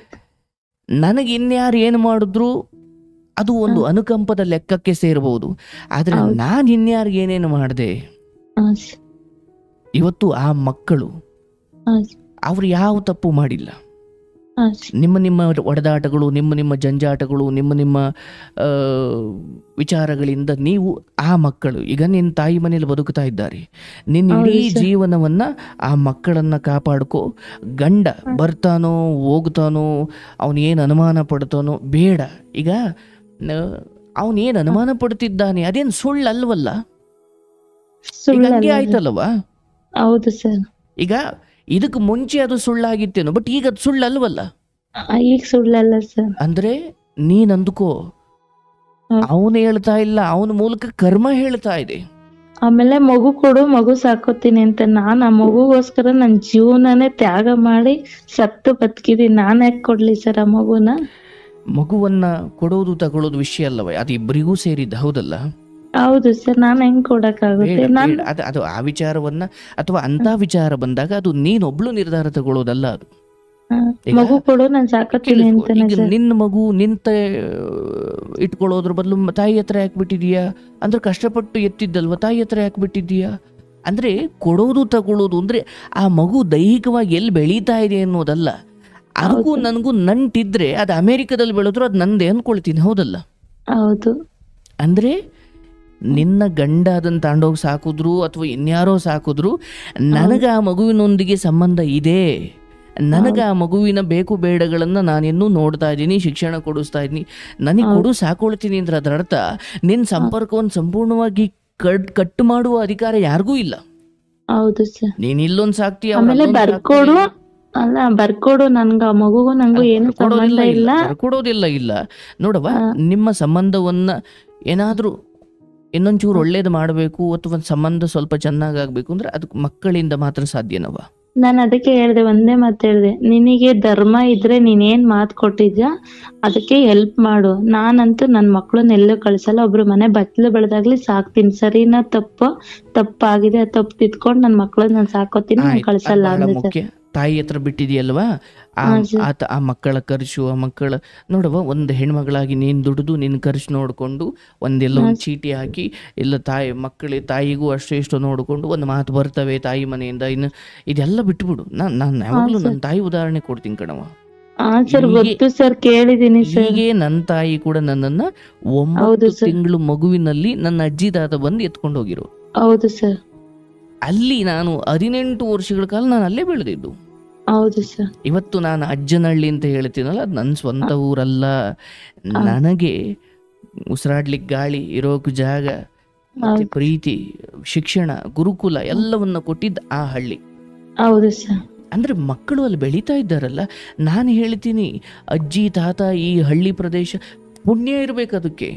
ಹೌದು ಸರ್. ನೀನೀಗೇನು ಮಾಡಬೇಕು, ನನ್ನನ್ನ ಹಾಗೆ ಅಲ್ಲಿ ಅಜ್ಜಿ ತಾತ ಊರಿಗೆ ತಗೊಂಡು ಹೋದಾಗ ಯಾಕೆ ತಗೊಂಡು ಹೋದ್ರು? ಒಂದು, ನನ್ನ ತಾಯಿ ಒಬ್ಬಳೇ ಇದ್ದಾಳೆ, ತಂದೆ ಅಂತಕ್ಕಂಥ ಒಂದು ಜವಾಬ್ದಾರಿ ಅಲ್ಲ. ಹೌದು ಸರ್. ತಾಯಿಯಾಗ ಏನ್ ಮಾಡ್ತಿದ್ರು, ಗಾರೆ ಕೆಲಸ ಮಾಡ್ತಿದ್ರು ಅಂತ, ಅಂದ್ರೆ ಇಟ್ಕೆ ತಕ್ಕೊಡೋ ಕೆಲಸ. ಆಮೇಲೆ ನಿಧಾನಕ್ಕೆ ಇಡ್ಲಿ ಮಾರ್ತಾ ಇದ್ರು. ಆಮೇಲೆ ಒಂದು ಮಿಷಿನ್ ತಂದು ಟೈಲರಿಂಗ್ ಕಲ್ತು ಗಾರ್ಮೆಂಟ್ಸ್ಗೆ ಹೋಗ್ತಾ ಇದ್ರು, ಮನೇಲೂ ಮಾಡ್ತಾ ಇದ್ರು. ಅಂದ್ರೆ ಅವರು ಇಲ್ಲಿ ಒಬ್ರೆ ರಾತ್ರಲ್ಲಿ ಅಳ್ತಿದ್ರು, ಹೂವ ಮಾರ್ತಾ ಇದ್ರು. ಅಂದ್ರೆ ಹೆಂಗೆ ಅಂದ್ರೆ ಹೂವ ಅಂದ್ಕೊಂಡು ಮಾರ್ಕೊಂಡು ಹೋಗೋದು. ನಮ್ಮ ಮಾವ ನೀನು ಹೂವ ಮಾರಿದ್ರೆ ಅಷ್ಟೇ ಅಂತ ಹೂವ ಬಿಡಿಸಿದ್ರು. ಅಂದ್ರೆ ನೋಡಿ, ಮಗ ಅಲ್ಲಿದ್ದಾನೆ, ಅಪ್ಪ ಅಮ್ಮ ನೋಡ್ಕೊಳ್ತಾರೆ. ಇವನ್ ನನ್ನ ಅಜ್ಜಿ ತಾತ ತಾಯಿ ಹತ್ರ ಸ್ಕೂಲ್ಗೂ ಹಣ ಇಸ್ಕೊಳ್ಳಿಲ್ಲ, ಎಲ್ಲ ಅವರೇ ನೋಡ್ಕೊಂಡು ಎಲ್ಲ ಅವರೇ ಸಾಕಿದ್ರು. ಅಂದ್ರೆ ಇವತ್ತು ನಿನಗೆ ಮಕ್ಳನ್ನ ನಾವು ನೋಡ್ಕೊಳ್ಳಲ್ಲ, ನೀನೇನಾದ್ರೂ ಮಾಡ್ಕೊಳ್ಳೆ, ನಿಂದು ಕತೆ ಜಾಸ್ತಿ ಆಯ್ತು ಅಂತ ಅಪ್ಪ ಅಮ್ಮ ಬಿಟ್ಟಿಲ್ಲ, ಮಕ್ಳು ನೋಡ್ಕೊಳ್ತಿದ್ದಾರೆ. ಈಗ ಇರ್ಬೇಕಾದ್ರೆ ಈ ಪರಿಸ್ಥಿತಿಯನ್ನ ನೀನು ಧನಾತ್ಮಕವಾಗಿ ತಗೋ. ಈಗ ಗಂಡ ಎಂತವನು, ಮಕ್ಕಳನ್ನು ನೀನ್ ಇಟ್ಕೊಂಡು ಬೆಂಗಳೂರು ಪೇಟೆಯಲ್ಲಿ ಕೆಲಸ ಮಾಡ್ಬೇಕು ಅಂದ್ರೆ ಏನ್ ಕತೆ ಆಗ್ತಿತ್ತು ನಿನ್ ಜೀವನ? ಅಂತದ್ರಲ್ಲಿ ಈಗ ಪೊಲೀಸಪ್ಪ ಅವ್ನ್ ಸತ್ತ, ಅವ್ನು ಬಂದ್ರು ನೀನ್ ಕರ್ಕೊಳ್ಬೇಡ, ಅವನಿಂದ ನಿನ್ಗೇನು ಬೇಡ, ಅಂಡ್ ನೀನ್ ಸಂಪರ್ಕದಲ್ಲೂ ಮುಂದುವರಿಯೋದು ಅದು ಯಾವತ್ತೂ ಒಳ್ಳೇದಲ್ಲ. ನೀನ್ ಆ ವಿಚಾರ ಬಿಟ್ಟು ಬಿಡ್ಬೇಕು. ಮುಂದೆ ನೋಡ್ಕೊಳ್ಳೋಣ, ಮಗ ದೊಡ್ಡವನಾಗಿ ಅಂಥದ್ದೇನೋ ಸತ್ಯ ಗೊತ್ತಾದ್ರೆ ಅದೆಲ್ಲ ಮುಂದೆ, ಅಲ್ಲಿವರೆಗೂ ಬದುಕೋರು ಯಾರು, ಸಾಯೋರು ಯಾರು? ಈಗ ನಿನ್ನ ಕೆಲಸ ಕೇವಲ ಎಲ್ಲವನ್ನ ಮರೆತು ಗಂಡನ ಬೈಲಿ ಏನೋ ಅನ್ಲಿ, ದಿವಸಕ್ಕೊಂದ್ಸತಿ ಮಾತಾಡು ಮುಗಿಸು. ಆದ್ರೆ ನೀನು ಚೆನ್ನಾಗಿ ದುಡಿ, ಕೆಲಸದ ಜಾಗದಲ್ಲಿ ಎಷ್ಟು ಬೇಕೋ ಅಷ್ಟು, ಯಾರನ್ನು ತೀರಾ ಹಚ್ಕೊಂಡು ಯಾರು ನೋಡುವ. ನಿದ್ದೆ ಮಾಡ್ಬೇಕಾದ್ರೆ ಮನುಷ್ಯನಿಗೆ ಯಾರ್ದಾದ್ರೂ ಬೆಂಬಲ ಬೇಕಾ? ಇಲ್ಲ. ಅವ್ನು 100 ಜನದ ಜೊತೆ ಮಲಗಿರ್ಲಿ ಅಥವಾ ಒಬ್ಬನೇ ಮಲಗಿರ್ಲಿ, ನಿದ್ದೆ ಅನ್ನೋದು ಯಾರನ್ನೂ ಕೇಳಲ್ಲ, ಬಂದ್ಬಿಡುತ್ತೆ. ಹಸುವಾಗ್ಲಿಕ್ಕೆ ನನಗೆ ತುಂಬಾ ಜನ ಸ್ನೇಹಿತರು ಇರ್ಬೇಕಾ? ಇಲ್ಲ. ಹೊಟ್ಟೆ ಖಾಲಿ ಆದ್ಮೇಲೆ ಹಸುವಾಗುತ್ತೆ. ಅಂದ್ರೆ ನಿದ್ದೆಗೂ ಯಾರು ಬೇಕಿಲ್ಲ, ಹಸಿವಿಗೂ ಯಾರು ಬೇಕಿಲ್ಲ, ದುಡಿಮೆ ಮಾಡ್ಲಿಕ್ಕೂ ಯಾರು ಅಂದ್ರೆ ಯಾವುದಕ್ಕೂ ಯಾರು ಬೇಕಿಲ್ಲ, ನಾವೊಬ್ಬರೇ ಬದುಕಬಹುದು. ಬಟ್ ಕೆಲವೊಮ್ಮೆ ನಮ್ಮ ಲೈಂಗಿಕತೆಗೂ ಬೇರೆ ಬೇರೆ ಬೇರೆ ಬೇರೆ ನಮ್ಮ ಒಂದಷ್ಟು ವಿಚಿತ್ರ ಆಸೆಗಳಿಗೆ ಕೆಲವೊಬ್ಬರು ಬೇಕು ಅನ್ಸ್ಬಿಡುತ್ತೆ. ಆದ್ರೆ ಅದು ಅನಿವಾರ್ಯ ಅಲ್ಲ. ಅಂದ್ರೆ ಹಸಿವು ಅನಿವಾರ್ಯ, ಅಂದ್ರೆ ಅನ್ನ ಅನಿವಾರ್ಯ, ನಿದ್ದೆ ಅನಿವಾರ್ಯ, ಕಾಯಕ ಅನಿವಾರ್ಯ, ಇದು ಯಾವುದಕ್ಕೂ ಯಾರು ಬೇಕಿಲ್ಲ. ಬಟ್ ಅನಿವಾರ್ಯವಲ್ಲದ ಕೆಲವು ಹೊರಗಿನ ಆಸೆಗಳಿಗೆ ಕೆಲವೊಬ್ರು ಬೇಕು. ನಾವು ಅದನ್ನೇ ಇಟ್ಕೊಂಡು ಹತ್ರ ಕರ್ಕೊಂಡ್ಬಿಡ್ತೀವಿ. ಯಾರಿಲ್ಲದೆ ಹೋದ್ರು ನೀನು ಬದುಕಬಹುದು, ತೀರಾ ಅನಿವಾರ್ಯ ಬೇಕೇ ಬೇಕು ಅಂತ ಇಲ್ಲ. ಇವತ್ತು ನೀನಾದ್ರೂ ಪಾಠ ಕಲಿ, ಇಲ್ಲಿಂದ ನಿನ್ನ ಬದುಕು ಬದಲಾಗಲಿ. ಈ ಮೋಸ ಮಾಡಿ ಹೋದವನು, ಇಲ್ಲಿ ಅನುಮಾನ ಪಡ್ತಿರೋನು, ಇದೆಲ್ಲವನ್ನ ಬಿಟ್ಬಿಡು. ನೀನ್ ಚೆನ್ನಾಗಿ ದುಡ್ದು ನಿನ್ನ ಹತ್ರ ಸೇವಿಂಗ್ಸ್ ಮಾಡ್ಕೊಂಡು ನೀನ್ ಚೆನ್ನಾಗಿದ್ದು ಹೊರಗಿನ ಪ್ರಪಂಚ ಏನು ಅಂತ ತಿಳ್ಕೊ, ಎಲ್ಲರ ಜೊತೆ ವ್ಯವಹಾರ ಮಾಡು, ಎಲ್ಲರ ಜೊತೆ ಚೆನ್ನಾಗಿರು. ಆದ್ರೆ ನೀನು ಸ್ವಲ್ಪ ಚೀಟಿ ಕಟ್ಕೊಂಡು ಎಲ್ಲ ರೀತಿಯಲ್ಲೂ ಸ್ಟ್ರಾಂಗ್ ಆದ್ರೆ ನಿನ್ನನ್ನು ಯಾರು ಮುಟ್ಟಕ್ಕಾಗಲ್ಲ. ಅದೆಲ್ಲ ಮಾಡಿದೀನಿ ಸರ್, ಸೇವಿಂಗ್ಸ್ ಎಲ್ಲ ಮಾಡ್ಕೊಂಡಿದೀನಿ. ಇನ್ನು ಅಂದ್ರೆ ಆದ್ರೆ ಏನೇ ಒಂದ್ ಇದಾಗ್ಲಿ ನನ್ನನ್ನೇ ದೂಷಣೆ ಮಾಡ್ತಾನೆ ಸರ್. ನಂಗೆ ಏನು ಗೊತ್ತಿಲ್ಲ, ನನ್ ಪಡೆ ಕೆಲ್ಸ, ಮನೆ, ಮಕ್ಳು ಅಷ್ಟೇ, ನನ್ ತಲೆ ಕೆಡ್ಸ್ಕತಿಲ್ಲ. ಬಟ್ ಅಲ್ಲಿ ಅವ್ರೂರಲ್ಲಿ ಏನೇ ಪ್ರಾಬ್ಲಮ್ ಆದ್ರೂ ನನ್ನನ್ನೇ ದೂಷಣೆ ಮಾಡ್ತಾನೆ. ನೀನ್ ಮಾಟ ಮಂತ್ರ ಮಾಡ್ತಿದ್ದಿ ಅದಕ್ಕೆ ಆಗಿದೆ ಅಂತ. ಇದು ಹೇಗಂದ್ರೆ ಸುಮ್ಮನೆ ಯೋಚನೆ ಮಾಡು. ಒಂದು ಫ್ರೂಟಿ ಮಾಜಾದು ಒಂದು ಪ್ಯಾಕೆಟ್ ಬರುತ್ತೆ, ಪೇಪರ್ ಲೈಕ್ ಪ್ಲಾಸ್ಟಿಕ್ ತರದ್ದು, ಅದು ಬಿಟ್ಬಿಡು ಆಯ್ತು. ಈ ಗಂಧ ಕಡ್ಡಿ ಹಾಕಿರ್ತಾರಲ್ಲ ಅದನ್ನು ಬಿಟ್ಬಿಡು. ಒಂದು ವಾಟರ್ ಕ್ಯಾನ್ ತಗೋ, ಫುಲ್ಲು ಡುಬ್ಬಿ ಹಾಕ್ಬಿಡು, ಒಂಚೂರು ಗಾಳಿ ಆಚೆ ಬರಬಾರ್ದು. ಗಾಳಿ ಊದ್ಬಿಟ್ಟು ಡುಬ್ಬಿ ಹಾಕಿ ಚೆನ್ನಾಗಿ ವಾಟರ್ ಕ್ಯಾನ್ ತುಳಿ. ಆದ್ರೆ ಒಳಗಡೆ ಇರೋ ಗಾಳಿ ನೀನ್ ಕಾಲಲ್ಲಿ ತುಳಿದ ತಕ್ಷಣ ಎಲ್ಲೋ ಒಂದ್ ಕಡೆ ಕಿತ್ಕೋಬೇಕಲ್ವ? ಅವಾಗ ಏನ್ ಮಾಡುತ್ತೆ, ಎಂದೋ ಮುಂದೋ ಅಂತ ಒಡ್ಕೊಳ್ಳುತ್ತೆ. ಹಾಗೆ ಆ ತಾಯಿ ಪಾರ್ಶ್ವವಾಯು ಹೊಡೆದಿದೆ, ಆ ಹೆಂಡತಿ ಅಲ್ಲಿ ನೋಡಿದ್ರೆ ಕಾಟ ಕೊಡ್ತಿದ್ದಾಳೆ, ಯಾವುದೂ ಸರಿ ಹೋಗ್ತಿಲ್ಲ ಅಂದಾಗ ಆ ಮೇಲಿಂದ ಅವ್ರು ತುಳಿತಾ ಇದ್ದಾರಲ್ಲ, ಆ ಪ್ರೆಷರ್ ಎಲ್ಲ ಒಂದ್ ಕಡೆ ಹೋಗ್ಬೇಕಲ್ಲ. ಗಂಡಂದಲ್ಲ ಸರ್ ನಾನು ಹೇಳ್ತಾ ಇರೋದು. ಇವಂದು ಒಂದ್ ಎಂಗೇಜ್ಮೆಂಟ್ ಕ್ಯಾನ್ಸಲ್ ಆಗ್ಲಿ ನನ್ನನ್ನೇ ದೂಷಣೆ ಮಾಡ್ತಾನೆ, ಒಂದ್ ಏನೇ ಪ್ರಾಬ್ಲಮ್ ಆಗ್ಲಿ ನನ್ನನ್ನೇ ದೂಷಣೆ ಮಾಡ್ತಾನೆ. ಯಾಕಿದ್ದೀಯಾ ಅಂತ ಮೆಸೇಜ್ ಹಾಕ್ತಾನೆ ಸರ್ ನಾನೆಲ್ಲ ಅವನು ಹಾಕ್ಲವ್ವಾ? ಹಾ ಸರ್. ತೀರಾ ಹತ್ರ ಬಂದ್ರೆ ಪೊಲೀಸ್ ಸ್ಟೇಷನ್ ಕೊಡು. ದೂರ ಇದ್ದಾನೆ ಅಂದ್ರೆ ಯಾಕೆ ನೀನೇ ಕೆಣಕೊಳ್ತಾ ಇದೀಯಾ? ನಾನು ಹೇಳ್ತೀನಿ, ಈ ವಿಚಾರ ಬಂದ್ 5 ಮಾಡಿರೋದೇ ತಿಂಗ್ಳಾಯ್ತು ಕೇಳಿಸ್ಕೊ, ಸರ್, ನಾನ್ ಮಾಡಿರೋದೇ ನೋಡಿಲ್ಲ. ದೊಡ್ಡ ತಪ್ಪು. ಒಂದು ನೇರವಾಗಿ ಹೋಗಿ ಕಂಪ್ಲೇಂಟ್ ಕೊಡೋ ಮಟ್ಟಕ್ಕೆ ಧೈರ್ಯ ಇದೆಯಾ? ಸಂಪರ್ಕದಲ್ಲಿದ್ದು ಕಂಪ್ಲೇಂಟ್ ಕೊಡು. ಇಲ್ಲ ನನಗೆ ಅದು ಯಾವ ಧೈರ್ಯ ಇಲ್ಲ ಅಂದಾಗ ದಯವಿಟ್ಟು ನೀನೊಬ್ಬ ತಾಯಿಯಾಗಿ ಮಕ್ಕಳಿಗೆ ಬೇಕು. ಇಲ್ಲಾಂದರೆ ಇವರು ಅವ್ರಿಗಾಗೋ ಸೋಲುಗಳು, ಅವ್ರಿಗೆ ಆಗೋ ಅನಾಹುತಗಳಿಗೆ ನಿನ್ನನ್ನು ಬಲಿ ಕೊಟ್ಟು ಬಿಡ್ತಾರೆ. ಅವ್ರು ಯಾರ ಸಂಪರ್ಕಕ್ಕೂ ನೀನು ಹೋಗಬಾರ್ದು. ಹೌದು ಸರ್. ನೀನು ನಿನ್ನ ಒಂಟಿತನವನ್ನು ಈ ಮೂಲಕ ಬಿಡಿಸ್ಕೊಳ್ತೀನಿ ಅಂತ ಹೋದರೆ ಮತ್ತೆ ತೊಂದರೆ ಸಿಗಾಕೊಳ್ತೀಯ. ಇಲ್ಲ ಸರ್, ನನಗೆ ನನ್ನ ಮಕ್ಳು ನಮ್ಮ ಅಪ್ಪ ಅಮ್ಮನೇ ಮುಖ್ಯ ಮೊದಲು ಸರ್. ಅವನ ಸಂಪರ್ಕವನ್ನು ಬಿಡು. ಅವನು ಹಾ. ಆಕ್ಸಿಡೆಂಟ್ ಆದರೂ ನಿನ್ನೆ ದೂರ್ತಾನೆ, ಎಂಗೇಜ್ಮೆಂಟ್ ಕ್ಯಾನ್ಸಲ್ ಆದರೂ ನಿನ್ನೆ ದೂರ್ತಾನೆ. ಅಂದರೆ ಆ ದೂರ್ಲಿಕ್ಕೆ ಇನ್ನೂ ನೀನು ಸಂಪರ್ಕದಲ್ಲಿ ಇದ್ದೀಯಾ ಅಂತ ಆಯ್ತು. ಅಲ್ಲ ಸರ್, ವಾಟ್ಸಪ್ ಒಂದು ಆನಲ್ಲಿ ಇಟ್ಕೊಳ್ಳೋಣ, ಅದ್ರಲ್ಲಿ ಮೆಸೇಜ್ ಮಾಡ್ತಾನೆ. ಬೇಡ, ನಿಮ್ಮಿಂದೆಲ್ಲ ನೀನು ನಂಗೆ ಇದೊಂದು ಬ್ಲಾಕ್ ಮಾಡಿದ್ರೆ ಪ್ರಾಬ್ಲಮ್. ಸಾಕು. ಟೆಕ್ನಾಲಜಿ ನಿಮ್ಮನ್ನು ಒಂದು ಮಾಡುತ್ತೆ, ಹೌದು. ಮನ್ಸು ಮಾಡಿದ್ರೆ ಒಂದು ಚಿಕ್ಕ ಸುಳಿವು ಸಿಗದಂಗೆ ಎಲ್ಲವನ್ನು ಅಳಿಸಾಕ್ಬೋದಲ್ಲವಾ? ಹೌದು ಸರ್. ಮೊದಲು ಮನ್ಸಲ್ಲಿ ಅಳಿಸ್ಕೊ. ಹಾ ಸರ್. ಈಗ ಇನ್ಯಾವುದು ಹೆಣ್ಣನ್ನು ಮದುವೆ ಆಗ್ತಾನೆ, ಅಲ್ಲೂ ಅಂಥ ಬುದ್ಧಿ ತೋರ್ತಾನೆ, ಅವ್ರು ಎನ್ಕ್ವೈರಿ ಮಾಡ್ಲಿಕ್ಕೆ ಶುರುವಾಗಿ ಕಡೆಗೆ ನಿಂತಕ್ಕೆ ಬಂದು ಮತ್ತೆ ನಿನ್ನ ಬದುಕು ಚಿತ್ರಾನ್ನ ಆದತು. ಹೌದು ಸರ್. ಎಚ್ಚೆತ್ಕೋ. ಅದೆಲ್ಲವನ್ನು ಬಿಟ್ಟು ನೀನು ಪಾಡಿಗೆ ಎಲ್ಲಿ ಕೆಲಸ ಮಾಡ್ತಾ ಇದ್ದೀವಿ ಕೆಲಸ ಮಾಡಿಕೊಂಡು ನೀನು ಅಟ್ಲೀಸ್ಟ್ ಇನ್ನು ಮುಂದಾದರೂ ಆ ಮನಸ್ಸಿನ ಶುದ್ಧತೆಯನ್ನು ಕಾಪಾಡ್ಕೋ. ಇಂಥವ್ರು ಅವನ ಹತ್ರ 1000 ಕೋಟಿ ಇರ್ಬೋದು, ಅವ್ನಿಗೆ ಒಳ್ಳೆ ಕೆಲಸ ಇರ್ಬೋದು, ವ್ಯಕ್ತಿತ್ವಗಳು ಸರಿ ಇಲ್ಲ ಅಂದಾಗ ಅಂಥವ್ರನ್ನ ಜೊತೆ ಇಟ್ಕೊಳ್ಳೋದು ವಿಷಸರ್ಪದ ಜೊತೆ ಮಲಗದಂಗೆ. ಹೌದು ಸರ್. ಅವರು ನಿನಗೂ ನಿನ್ನ ಮಕ್ಕಳಿಗೂ ನಿನ್ನ ತಂದೆ ತಾಯಿ ಎಲ್ರಿಗೂ ವಿಷ ಆಗುತ್ತಾರೆ. ಹೌದು ಸರ್. ಅದರ ತೀವ್ರತೆ ನಿನಗಿನ್ನೂ ಗೊತ್ತಿಲ್ಲ. ಹಾಗಾಗಿ ಏನಾಯ್ತೋ ಭಗವಂತ ಕ್ಷಮಿಸಿ ಅವನನ್ನು ದೂರ ಇಟ್ಟಿದ್ದಾನೆ. ಹೌದು ಸರ್. ಇಲ್ಲಾಂದ್ರೆ ಇಂಥವೆಲ್ಲ ಏನಾಗ್ಬಿಡ್ತಾವ ಗೊತ್ತನವ? ತೀರಾ ಇವಳು ಕಂಪ್ಲೇಂಟ್ ಕೊಡ್ತಾಳೆ, ಒಂದು ಮಗು ಆಗಿದೆ, ಮುಂದೆ ಏನೇನೋ ಆಗುತ್ತೆ ಅಂದ್ಕೊಂಡು ತಲೆ ಮೇಲೆ ಕಲ್ಲೆತ್ತಾಕ ಸಾಯಿಸಿ ಹೋಗಿರೋರು ನೋಡಿದ್ದೀನಿ ನಾನು. ಹೌದು ಸರ್. ಭಗವಂತ ನಿನಗೆ ಅವಕಾಶ ಕೊಟ್ಟು ಅವನನ್ನು ಬೇರೆ ನಿನ್ನನ್ನು ಬೇರೆ ದೂರ ಇಟ್ಟಿದ್ದ. ನೀನು ಮತ್ತು ಅವನು ಹೇಳಿದ್ನೆಲ್ಲ ರಿಪ್ಲೈ ಮಾಡಿಕೊಂಡು ಇದೇನಿದು? ಹೌದು ಸರ್. ಬೇಡ, ಅವಕಾಶ ಕೊಟ್ಟಿದ್ದಾನೆ, ಅದನ್ನು ಮತ್ತೆ ಹಾಳು ಮಾಡಿಕೊಳ್ಬೇಡ. ಹೌದು. ಬಿಟ್ಬಿಡ್ಬೇಕು. ಇವತ್ತಿಗೆ ಕೊನೆ. ಬ್ಲಾಕ್ ಮಾಡಿ ಸಂಪೂರ್ಣವಾಗಿ ಆ ಫ್ರೆಂಡ್ಸ್ ಇಟ್ಕೋ, ಫ್ರೆಂಡ್ಸ್ ಹತ್ರ ಮಾತಾಡು, ಖುಷಿ ಪಡು. ಬಟ್ ದೈಹಿಕವಾದ ಹಂತಕ್ಕೆ ಬರ್ತಿದ್ದಾರೆ ಅಂದಾಗ ಅವ್ರನ್ನ ದೂರ ಇಡಬೇಕು ನೀನು. ಸರಿ ಸರ್. ನೀನು ಸ್ಟ್ರಿಕ್ಟ್ ಅಂತ ಗೊತ್ತಾದಾಗ ಯಾವನು ನಿನ್ನ ಜೊತೆ ಕೆಟ್ಟದಾಗ ನಡ್ಕೊಳ್ಳಲ್ಲವ. ಹೌದು ಬಟ್ ನೀನು ಯಾಕೋ ಅಯ್ಯೋ ನಾನು ಒಂಟಿಯಾಗಿದ್ದಿ ಅಂದರೆ ತುಂಬಾ ನಗ್ನಗ್ತಾ ಮಾತಾಡೋದು ಇದೆಯಲ್ಲ, ಅದನ್ನು ಹೊರಗಡೆ ಊರು ಹೆಂಗ್ ತಗೊಳ್ತಾರೋ ಗೊತ್ತಿಲ್ಲ. ಹೌದು ಸರ್. ನಿನ್ನ ವ್ಯಕ್ತಿತ್ವವನ್ನು ಗಂಭೀರವಾಗಿಟ್ಕೋ. ಹೌದು. ಅರ್ಥ ಆಯ್ತಲ್ಲವಾ? ಇರ್ಲಿ, ಮಕ್ಕಳಿಗೋಸ್ಕರ ನಿನ್ನ ಬದುಕು, ನಿನಗೋಸ್ಕರ ನಿನ್ನ ಬದುಕು. ಖಂಡಿತ ನಾವು ನಿಮ್ಮ ಜೊತೆ ಇರ್ತೀವಿ. ಯಾರು ಜಗತ್ತಲ್ಲಿ ಬದುಕೋದಿಕ್ಕೆ ಯೋಗ್ಯರಲ್ಲ ಅಂತ ಹೇಳಲಿಕ್ಕೆ ನಾವ್ಯಾರು ಅಲ್ಲವ. ತಿದ್ದುಕೊಂಡಿದ್ದೀಯಾ ಸಮಾಜಕ್ಕೆ. ಇವತ್ತು ನೀನು ತಿದ್ದುಕೊಂಡ ಕಾರಣಕ್ಕೆ ಮಾದರಿ ಆಗಿದ್ದೀಯಾ. ಅಂಡ್ ನಾನ್ ಬಂದ್ 5 ತಿಂಗಳು ಸರ್, ನಾನು ಒಂದು ದಿನನೂ ಅವನ್ನ ಮೀಟ್ ಮಾಡಿಲ್ಲ. ನನ್ ಕೆಲ್ಸ, ನಾನು ಮಕ್ಳು ಅಷ್ಟೇ ಸರ್. 15 ದಿನಕ್ಕೊಂದ್ಸತಿ ಊರ್ಗ್ ಹೋಗ್ತೀನಿ, ಬರ್ತೀನಿ ಅಷ್ಟೇ. ಆ ಏರಿಯಾನೇ ಬಿಟ್ಟು ಬೇರೆ ಏರಿಯಾದ ಮನೆ ಮಾಡಿದೀನಿ ಸರ್ ನಾನು. ಆಯ್ತು, ಒಳ್ಳೇದಾಗ್ಲಿ. ಆದಷ್ಟು ನಿನ್ನ ತಾಯಿ ಮನೆಯೊಂದಿಗೆ ಬಾಂಧವ್ಯವನ್ನ ಚೆನ್ನಾಗಿಟ್ಕೋ. ಇಲ್ಲ ಸರ್, ಅಪ್ಪ ಅಮ್ಮ ಚೆನ್ನಾಗ್ ನೋಡ್ಕೋತಾರೆ ಮಕ್ಳನ್ನ. ನನ್ ಸ್ವಂತ ಮಗನ್ ತರ ನೋಡ್ಕೋತಾರೆ ಸರ್. ಇಬ್ರು ಅಮ್ಮ ಮಕ್ಳನ್ನ. ಇದ್ದಿದ್ರೆ ಅಮ್ಮನನ್ನು ಹೇಗೆ ನೋಡ್ಕೊಳ್ತಿದ್ರು, ಅಪ್ಪನನ್ನು ಹೇಗೆ ನೋಡ್ಕೊಳ್ತಿದ್ರು. ಹಾ ಸರ್, ಮಕ್ಳುನು ಅಷ್ಟೇ ಸರ್. ಅವರಿಗೆ ತುಂಬಾ ಅಟ್ಯಾಚ್ಮೆಂಟ್ ಆಗಿದ್ದಾರೆ ಅಪ್ಪ ಅಮ್ಮಂಗೆ. ಇಬ್ರು ಅಷ್ಟೇ ಸರ್, ತುಂಬಾ ಚೆನ್ನಾಗಿ ಇದ್ ಮಾಡ್ತಾರೆ. ಇರ್ಲವ, ನಿನಗೆ ಮಕ್ಕಳು ಇಬ್ರು ಮಾತ್ರ ಅಲ್ಲ, 4 ಜನ ಮಕ್ಕಳು ಅಂದ್ಕೋಬೇಕು. ಹೌದು ಸರ್. ಅಪ್ಪ ಅಮ್ಮನ್ನೇ ಬೇಕು ಅಂತಾರೆ ಸರ್ ಅವರು. ನನ್ನ ಹತ್ರ ಜಾಸ್ತಿ ಇದೆ ಇಲ್ಲ. ಆ ತಂದೆ ತಾಯಿಯನ್ನು ನೋಯಿಸದೆ ಅವ್ರನ್ನು ಚೆನ್ನಾಗಿ ನೋಡ್ಕೋ. ನಿನಗೆಲ್ಲ ಶಕ್ತಿನೂ ಇದೆಯವ. ಇದೊಂದು ಕೆಟ್ಟ ಸಹವಾಸಗಳನ್ನ ಬಿಟ್ಟು ನೀನ್ ಸ್ವಲ್ಪ ದಿನ ಕಷ್ಟ ಆಗ್ಬೋದು ಒಂಟಿಯಾಗಿರ್ಲಿಕ್ಕೆ. ಆದ್ರೆ ಕಷ್ಟ ಏನಿಲ್ಲ ಸರ್, 5 ತಿಂಗಳಿಂದ ಅಭ್ಯಾಸ ಆಗ್ಬಿಟ್ಟಿದೆ. ಪರವಾಗಿಲ್ಲ. ಬಂದ್ 5 ತಿಂಗಳಾಯ್ತು ಸರ್. ಮಾಡು, ಮಾತನಾಡು, ಖುಷಿಯಾಗಿರು. ಬಟ್ ಆ ಗಂಡ ಅದೆಲ್ಲ ತಾಪತ್ರಗಳನ್ನ ಮುಗಿಸ್ಕೊಂಡು ಬಂದಾಗ ಸ್ವಲ್ಪ ಸಮಾಧಾನ. ಇಲ್ಲ ಸರ್, ಬರ್ತಾರೆ ಊರಿಗೆ. ಇಲ್ಲಿಗೆ ಬರ್ಲಿಲ್ಲ ಅಂದ್ರೆ ಊರಿಗೆ ಬರ್ತಾರೆ. ವಾರಕ್ಕೊಂದ್ಸತಿ ಹೋಗಿ ಮಕ್ಳನ್ನ ನೋಡ್ಕೊಂಡು ಮಕ್ಳಿಗೆ ಏನ್ ಬೇಕಾ ತಗೊಂಡೋಗ್ ಕೊಡ್ತಾರೆ ಸರ್. ನೆನ್ನೆನು ಬಂದಿದ್ರು ಊರಿಗೆ. ಮಗು ಅಡ್ಮಿಷನ್ ಮಾಡ್ಸಕ್ ಹೋಗಿದ್ವಿ, ಬಂದಿದ್ರು ಸರ್ ಜೊತೆಗೆ. ಬಟ್ ಮಾತಾಡಲ್ಲ ಅಷ್ಟೇ ಸರ್ ನನ್ ಜೊತೆಗೆ. ಮಕ್ಳ ಜೊತೆ ಚೆನ್ನಾಗಿದ್ದಾರೆ. ಈಗ ಮಕ್ಳು ಮಾಡಿ ಓಡೋಗಿ ಕೆಟ್ಟ ಚಟ ತೋರಿಸೋದಕ್ಕಿಂತ ಈ ಸದ್ಯಕ್ಕೆ ಇದೇ ಪರವಾಗಿಲ್ವಲ್ಲವ? ಹೌದು ಸರ್, ಮಕ್ಳ ಜೊತೆ ಚೆನ್ನಾಗ್ ಮಾತಾಡ್ತಾರೆ. ಅದನ್ನ ಕಾಪಾಡ್ಕೋ. ಅಂಡ್ ಅವತ್ತಿಗೆ ನಾನು ಹೇಳ್ತೀನಿ, ನಿನ್ನ ಮಕ್ಕಳು, ಗಂಡ ಎಲ್ಲ, ನಿನ್ನ ತಂದೆ ತಾಯಿ ಎಲ್ಲರೂ ಚೆನ್ನಾಗಿರೋ ದಿನ ಅತಿ ಬೇಗ ಬರುತ್ತೆ. ಭರವಸೆ ಇಟ್ಕೋ.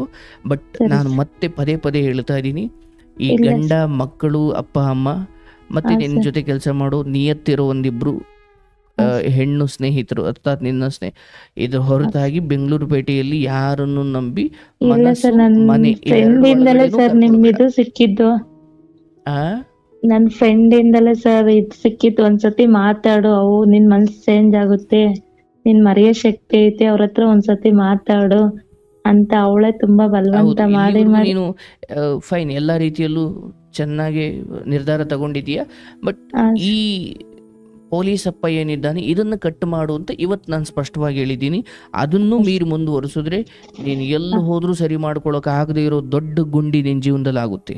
ಇದು ಫೋಟೋಸ್ ವಿಡಿಯೋಸ್ ಎಲ್ಲ ಅವೆ ಸರ್, ಎಲ್ಲ ಡಿಲೀಟ್ ಮಾಡಕ್. ದಯವಿಟ್ಟು ಎಲ್ಲ ಮಾಡು. ನೀನು ಅಲ್ಲಿಂದ ಹೋರಾಟವೂ ಬೇಡ, ಏನೂ ಬೇಡ, ಹಾ ಸರ್. ಮಾಡು. ಅದು ಕರ್ಮ ಅದು ನೋಡ್ಕೊಳ್ಳುತ್ತೆ.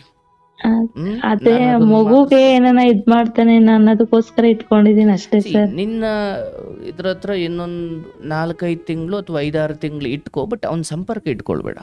ಸಂಪರ್ಕ ಅಲ್ಲ ಸರ್, ಅದೇ ಫೋಟೋ ಮಗುಗೆ ಏನಾದ್ರು ಇಟ್ಕೋ. ಪರಿಸ್ಥಿತಿ ಏನಾದ್ರು ಅಂತದ್ದು ಕೂಡು ಬಂದ್ರೆ ಬೇಕಾಗುತ್ತೆ.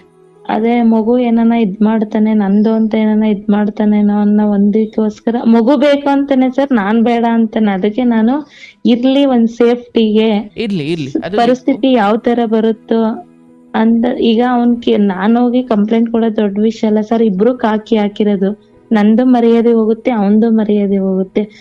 ಇನ್ನು ಬ್ಯಾಚುಲರ್ ಹುಡ್ಗ, ನಂದು ಜಾಸ್ತಿ ಮರ್ಯಾದೆ ಹೋಗುತ್ತೆ. ಬಂದು ಮಕ್ಳಿಗೆ ಅಪ್ಪ ಅಮ್ಮಂಗೆ ಒಂದು ಮುಂದೆ ನಿನ್ ತಾಯಿ ಈ ತರ ಅಂತ ಗೊತ್ತಾಗುತ್ತೆ ಅನ್ನೋದಕ್ಕೋಸ್ಕರ ಯೋಚನೆ ಮಾಡ್ತಾ ಇದೀನಿ ಸರ್. ನೋಡವ್ವ, ಈಗ ಆ ವಿಚಾರ ಯಾರಿಗೂ ಗೊತ್ತಿಲ್ಲ. ನೀನು ಯಾರಿಗೂ ಗೊತ್ತಿಲ್ಲ. ನನ್ ಕ್ಲೋಸ್ ಫ್ರೆಂಡ್ ಅದೇ ನಿಮ್ ಹತ್ರ ಮಾತಾಡಿ ಅಂತ ಹೇಳಿದ್ರಲ್ಲ, ಅವಳ ಹತ್ರ ಬಿಟ್ರೆ ಯಾರಿಗೂ ಗೊತ್ತಿಲ್ಲ. ಒಂದ್ 6 ತಿಂಗಳು ಅದನ್ನ ಇಟ್ಟುಕೊಂಡು ಆಮೇಲೆ ಡಿಲೀಟ್ ಮಾಡು. ಅದು ಇರಬಾರ್ದು. ಹೌದು, ಮದ್ವೆ ಒಂದ್ ಇದಾಗ್ಲಿ ಅಂತ. ಮದ್ವೆ ಆದ್ಮೇಲೆ ಯಾವ ತರ ಅಂತ ಇಟ್ಕೊಂಡಿದೀಯ, ಬಟ್ ಮುಂದೆ ಇದರಿಂದಲೇ ಸಮಸ್ಯೆ ಆಗುತ್ತೆ ಅನ್ನೋದನ್ನು ನಿನ್ಗೆ ಎಚ್ಚರಿಸ್ತಾ ಇದ್ದೀನಿ. ಅದೇ ಮದ್ವೆ ಒಂದ್ ಆಗ್ಬಿಡ್ಲಿ, ಆಮೇಲೆ ಬೇಕಾದ್ರೆ ಡಿಲೀಟ್ ಮಾಡೋಣ ಅಂತ ಸುಮ್ನೆ ಇದೀನಿ. ಮದ್ವೆ ಟೈಮಲ್ಲಿ ಏನಾನ ಇದ್ ಮಾಡ್ತಾನೇನ ಅಂತ. ತುಂಬಾ ಎಚ್ಚರವಾಗಿ ಕಾಪಾಡ್ಕೋ. ಇಲ್ಲ ಸರ್, ಸೇಫ್ಟಿಲಿ ಇಟ್ಕೊಂಡಿದೀನಿ. ಆಯ್ತು, ಈಗ ಸದ್ಯಕ್ಕೆ ಅವನ ಸಂಪರ್ಕ, ಅವನ ಜೊತೆ ಮಾತು, ರಿಪ್ಲೈ ಕೊಡುವುದು, ಇಲ್ಲ ಸರ್, ಮಾತೇನಿಲ್ಲ ಸರ್. ಕೊಡೋ ಅಂತಲೂ ಹೇಳಬೇಡ. ಮುಗೀತಲ್ಲಿಗೆ ಮೌನವಾಗಿ ನೀನ್ ಅದರಿಂದ ದೂರ ಇದ್ದು ನಿನ್ನ ಒಳ್ಳೆ ಫ್ರೆಂಡ್ಗಳ ಜೊತೆ ಖುಷಿಯಾಗಿರು. ಇರೋದೊಂದು ಒಳ್ಳೆ ಜೀವನ, ಒಳ್ಳೆ ವಿಚಾರಕ್ಕೆ ಕೊಡು. ಚೆನ್ನಾಗಿ ದುಡಿ, ಚೆನ್ನಾಗಿ ಊಟ ಮಾಡು, ಚೆನ್ನಾಗಿರೋ ಬಟ್ಟೆ ಹಾಕು, ಅದೆಲ್ಲ ಮಾಡ್ತೀವಿ ಸರ್. ಆಗ ಕರೆ ಮಾಡಿ ನಿನ್ಗೆ ಒಳ್ಳೇದಾಗ್ಲಿ. ನಿನ್ನ ಫ್ರೆಂಡ್ಗೂ ಕೂಡ ಥ್ಯಾಂಕ್ ಯು. ಬಹುಶಃ ಕಾರ್ಯಕ್ರಮ ಕಂಡಾಗ ನಿಮಗೆ ಅವರು ಅದನ್ನು ತಿಳಿಸಿದ್ದಾರೆ. ಅಂತ ಸ್ನೇಹಿತರ ಜೊತೆ ನೋಡಿ ಅವ್ರ ಜೊತೆ ಮಾತಾಡಿ ನಿಂಗೆ ಏನೋ ಒಂದು ಖುಷಿ ಆಗ್ಬೋದು ಅಥವಾ ಏನೋ ಒಂದು ನೆಮ್ಮದಿ ಸಿಗ್ಬೋದು. ಅಂದ್ರೆ ಅವರೇ ಮನೆ ಮಾಡ್ಕೊಟ್ಟಿದ್ದೆ ಸರ್, ಅವ್ರ ಹತ್ರನೇ ಇರೋದು ಸರ್, ದೂರ ಏನಿಲ್ಲ. ಅದೇ ನಿನ್ನ ನೆಮ್ಮದಿಗೋಸ್ಕರ ಅವ್ರು ಬಯಸ್ತಾರೆ ಅಂದ್ರೆ ಎಂತ ಒಳ್ಳೆ ಗುಣ ಅದು. ಹಾ ಸರ್, ಅವ್ರು ಮನೆ ಮಾಡ್ಕೊಟ್ಟು ಅವಳೇ ಪ್ರತಿಯೊಂದಕ್ಕೂ ನಿಂತ್ಕೊಂಡು, ಇಲ್ಲೇ ಪಕ್ಕನೇ ಸರ್ ಇರೋದು. ಏನೇ ಒಂದ್ ಇದಾದ್ರೂ ಕೇಳ್ತಾಳೆ, ವಿಚಾರಿಸ್ತಾಳೆ. ಅವ್ರ ಅಪ್ಪ ಅಮ್ಮನ ಚೆನ್ನಾಗ್ ನೋಡ್ಕೋತಾರೆ ಸರ್. ಅದ್ರಿಂದ ಒಬ್ಳೆ ಇರೋದು, ಏನ್ ಭಯ ಅನ್ಸಲ್ಲ ಸರ್. ಇವತ್ತಿಂದ ಅದೊಂದು ಸಂಪರ್ಕವನ್ನ ನೀನು ತಕ್ಷಣ ಬ್ಲಾಕ್ ಮಾಡು, ತಕ್ಷಣ ನಿಲ್ಸು. ಅದನ್ನು ಮೀರಿಯೂ ಮ್ಯಾಲ್ ಬೀಳೋಕ್ ಬಂತು ಅಂದ್ರೆ ನಿನ್ನ ಹತ್ರ ಇರೋ ಸಾಕ್ಷಿಗಳನ್ನ ಇಟ್ಕೊಂಡು ನೀನು ನ್ಯಾಯ ಕೇಳಬಹುದು. ಬಟ್ ಅದ್ರ ಹೊರತಾಗಿ ನೀನ್ ಆ ವಿಚಾರವನ್ನು ಕೆಣ್ಕೋಕ್ ಹೋಗ್ಬೇಡ. ಸರಿ ಸರ್, ಆಯ್ತು. ಒಳ್ಳೇದಾಗ್ಲಿ. Thank you sir.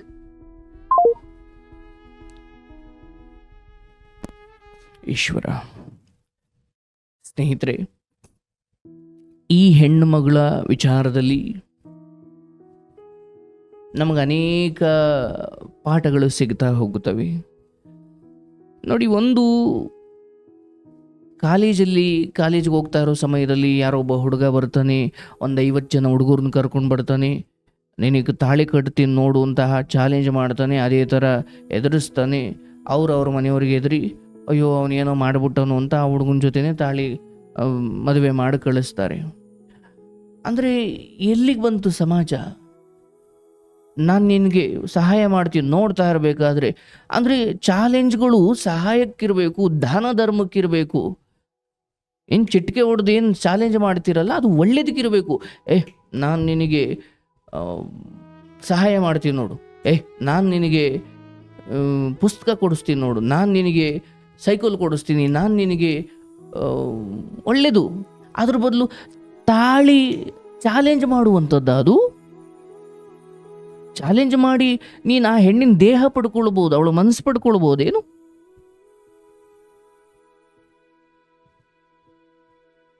ಆ್ಯಂಡ್ ಹೆದರಿ ಮದುವೆ ಮಾಡಿಕೊಡೋ ಬುದ್ಧಿ ಹಿರಿಯರು ತೋರಿಸಬಾರ್ದು. ಅದು ಹಿಂಗೆ ಅಂತಲೇ ಹೇಳಲಿಕ್ಕಾಗಲ್ಲ. ಕೆಲವೊಮ್ಮೆ ಅವನು ಒಳ್ಳೆಯವನಿರ್ತಾನೆ, ಏನೋ ಆ ಸಮಯಕ್ಕೆ ಚಾಲೆಂಜ್ ಮಾಡಿಬಿಟ್ಟಿರ್ತಾನೆ, ಬಟ್ ಬಹುತೇಕ ಒಳ್ಳೆಯವಿರಲ್ಲ. ಆ್ಯಂಡ್ ಇನ್ನೊಂದು, ಕಟ್ಕೊಂಡು ಹೆಂಡತಿ ಹತ್ರ ಫ್ರೆಂಡ್ಗಳನ್ನ ಕರ್ಕೊಂಡು ಬಂದು ನನ್ನ ಹೆಂಡತಿ ಜೊತೆ ಮಲ್ಕೋ, ಅಥವಾ ಮಲಗೆ ನನ್ನ ಫ್ರೆಂಡ್ ಜೊತೆ. ಅರೇ ಎಂಥ ನೀಚತನ ಇದು! ಏನು ರಾವಣನ ಸಂತಾನಗಳ ನೀವೆಲ್ಲ. ಹೆಣ್ಣು ಎಚ್ಚೆತ್ತುಕೊಳ್ಬೇಕು. ಹೆಣ್ಣು ಮಕ್ಕಳು ಇಲ್ಲ, ಇಂಥ ಅಂದರೆ ಹೆಂಡನ್ ಕರ್ಕೊಂಡು ಬಂದು ಫ್ರೆಂಡ್ ಜೊತೆ ಮಲ್ಕುವಂಥ ಹೆಂಡತಿಗಳು ಇಂಥ ಪುರುಷರು ಈ ಸಮಾಜಕ್ಕೆ ಬಹಳ ದೊಡ್ಡ ಕಂಟಕ. ಹೆಣ್ಣು ಮಕ್ಕಳು ಆ ಸಮಯದಲ್ಲಿ ಅವನ ಗಂಡ ಆಗಲಿ ಯಾವನಾದರೂ ಆಗಲಿ ಅದರ ವಿರುದ್ಧ ಯಾವ ಮಟ್ಟಿಗೆ ತಿರುಗಿ ಬೀಳಬೇಕು ಅಂದರೆ ಇನ್ಯಾವ ಪುರುಷರು ಅಂಥ ವಿಚಾರ ಕೈ ಹಾಕಬಾರ್ದು. ಅವನಿಂದ ಡೈವರ್ಸ್ ಆಯಿತು, ಆಮೇಲೆ ಬಂತು ನೋಡಿ ಇನ್ನೊಂದು ಎಂಟ್ರಿ. ಈಗ ಏನು ಅಂದ್ಕೊಂಡಿದ್ದೀರ ಹೆಣ್ಣಿನ ವಿಚಾರ? ಅವನು ಯಾರೋ ಬಂದು ಚಾಲೆಂಜ್ ಮಾಡ್ದ ಅಂತ ಅವನ ಜೊತೆ ಮದುವೆ ಮಾಡಿಕೊಟ್ರಿ, ಅವನು ಇನ್ನೇ ಅವಳ ಜೊತೆನೂ ಹೊಂಟೋದ ಅಂತ ಆಯಿತು ಬಾರೆ ಅವ್ರ ಸವಾಸನೆ ಬೇಡ ಅಂತ ಕರ್ಕೊಂಡು ಬಂದ್ರಿ. ಮತ್ತೆ ಯಾರನ್ನೂ ಕರ್ಕೊಂಡು ಬಂದು ಮದುವೆ ಮಾಡಿದ್ರಿ. ಅವನು ನೋಡಿದ್ರಿ ಇನ್ನೊಂದು ಹೆಣ್ಣಿನ ಜೊತೆ ಡೈವರ್ಸ್ ಆಗಿಲ್ಲ, ಸುಳ್ಳು ಹೇಳಿ ಮದುವೆ ಆದ. ಇಷ್ಟೆಲ್ಲ ಫ್ರಸ್ಟ್ರೇಷನ್, ಇಷ್ಟೆಲ್ಲ ಸೋಲು. ಇವತ್ತು ಒಂದು ವ್ಯವಹಾರದಲ್ಲಿ ಚಿಕ್ಕ ಹಿನ್ನಡೆ ಆಗಿ ಹೊರಗಡೆ ಯಾರೋ ಬೈದರು, ಹೊರಗಡೆ ಯಾವುದೋ ಗಾಡಿ ಟಚ್ ಆಯಿತು, ಜಗಳ ಆಯಿತು, ಇದಕ್ಕೆ ಒಬ್ಬ ಪುರುಷ ನಲುಗು ಹೋಗ್ತಾನೆ. ಅಂಥದ್ರಲ್ಲಿ ಒಂದು ಹೆಣ್ಣು ಇಷ್ಟೊಂದು ಸಮಾಜದ ಮನೆಯ ಗಂಡಸರ ಈ ಕಿರುಚಾಟ ಅಥವಾ ಈ ಎಲ್ಲ ತುಳಿಯುವಿಕೆ, ದೌರ್ಜನ್ಯ, ಇದನ್ನೆಲ್ಲ ಸಹಿಸಿಕೊಂಡು ಅವಳ ಮನಸ್ಸು ಸ್ವಲ್ಪ ಬೇರೆ ಕಡೆ ತಿರುಗಿಬಿಟ್ರೆ ಅವಳ ನಡತೆಗೆಟ್ಟವಳು. ಎಲ್ಲೋ ಒಂದು ಕಡೆ ಪ್ರೀತಿಯನ್ನು ಹುಡುಕುವುದು ತಪ್ಪು ಹೇಗಾಗುತ್ತೆ? ಅದಂತ ಹೀಗೆ ಮಾಡಿರೋದು ಸರಿ ಅಂತ ಹೇಳ್ತಾ ಇಲ್ಲ, ಬಟ್ ಇಲ್ಲಿ ಈ ಮಟ್ಟಿಗೆ ಕಾಟ ಕೊಡಬೇಕಾದ್ರೆ ಮನುಷ್ಯನ ಈ ಪ್ರೀತಿಯನ್ನು ಬಯಸೋದು ಸಹಜ ಗುಣ. ಈಗ ಮೊದಲನೇ ಗಂಡನು ಹಿಂಗಾದ, ಎರಡನೇವನು ಹಿಂಗಾದ ಅಂತ ಮನಸ್ಸು ಈ ಕಡೆ ಹೋಯ್ತು, ಸರಿ ಅಂತಲ್ಲ, ಬಟ್ ಆ ಹೆಣ್ಣಿನ ಸ್ಥಿತಿಯನ್ನು ನಾವು ಯೋಚನೆ ಮಾಡಬೇಕಲ್ಲ. ಕಟ್ಕೊಂಡವ್ ನೆಟ್ಟಗಿದ್ದಿದ್ರೆ ಯಾಕೆ ಹಿಂಗಾಗ್ತಿತ್ತು?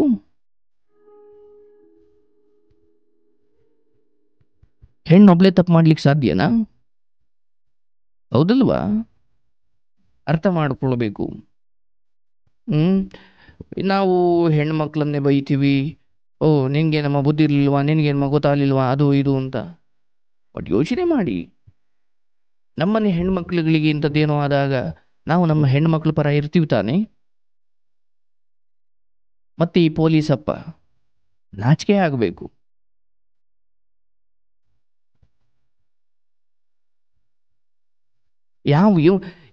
ಇವತ್ತು ನೀನು ಇನ್ಫ್ಲೂಯೆನ್ಸ್ ಇಟ್ಕೊಂಡು ಇದರಿಂದ ಬಚಾವಾಗಿರ್ಬೋದು, ಮುಂದೆ ನಿನ್ನನ್ನು ಯಾವ ಹಣ, ಯಾವ ಇನ್ಫ್ಲೂಯೆನ್ಸ್, ಇದು ಯಾವುದೂ ಕಾಪಾಡದ ರೀತಿಯಲ್ಲಿ ಕರ್ಮ ಒಮ್ಮೆ ಎದ್ದು ನಿಂತು ನಿನ್ನನ್ನು ತುಳಿಯೋಕೆ ಶುರು ಮಾಡಿದ ಮೇಲೆ, ಅದು ಹೇಳ್ತಾರಲ್ಲ, ಮನೆಯಲ್ಲಿರುವ ಒಲೆ ಹತ್ತಿ ಉರಿದೊಡೆ ನಿಲ್ಲಲೂಬಹುದು. ಮನೆಯಲ್ಲಿರೋ ಒಲೆ ಅದು ಹತ್ಕೊಂಡು ಉರಿತಾ ಇದೆ ಅಂದರೆ ಆಚೆ ಓಡ್ ಬರ್ಬೋದು, ಆದರೆ ನಾವು ನಿಂತಿರೋ ಭೂಮಿನೇ ಹತ್ಕೊಂಡು ಉರಿತಾ ಇದೆ ಅಂದರೆ ಇಲ್ಲಿ ಆಕಾಶಕ್ಕೆ ಹೋಗಲ್ಲ. ಹಾಗೆ ಇವತ್ತು ಇನ್ಫ್ಲೂಯೆನ್ಸ್ ಬಳಸಿ, ನಾನಾ ಬೇರೆ ಬೇರೆ ಶಕ್ತಿ ಬಳಸಿ ಬಚಾವಾಗಿರ್ಬೋದು, ಆದರೆ ಮುಂದೊಂದು ದಿನ ನಿನ್ನ ಇಡೀ ಕರ್ಮಗಳೇ ಉರಿಯೋಕೆ ನಿಂತಾಗ ನಿನ್ನನ್ನು ಯಾವ ಇನ್ಫ್ಲೂಯೆನ್ಸು ಕಾಪಾಡೋದಿಲ್ಲ. ಇದು ಈತನೊಬ್ಬನಿಗಲ್ಲ, ಎಲ್ಲರ ವಿಚಾರನೂ ಇಷ್ಟೇ. ಹಾಗಾಗಿ ಹೆಣ್ಣು ಮಕ್ಕಳ ಅಸಹಾಯಕತೆಯನ್ನು ದುರ್ಬಳಕೆ ಮಾಡಿಕೊಂಡು, ಅರೆ 5 ನಿಮಿಷದ ಸುಖ, ನಿಮ್ಮ ವೀರ್ಯವನ್ನು ಹೊರಗಡೆ ಹಾಕಲಿಕ್ಕೆ ಒಂದು ಹೆಣ್ಣಿನ ಜೀವನವನ್ನು ಹಾಳು ಮಾಡುವ ಬುದ್ಧಿ ಇದೆಯಲ್ಲ,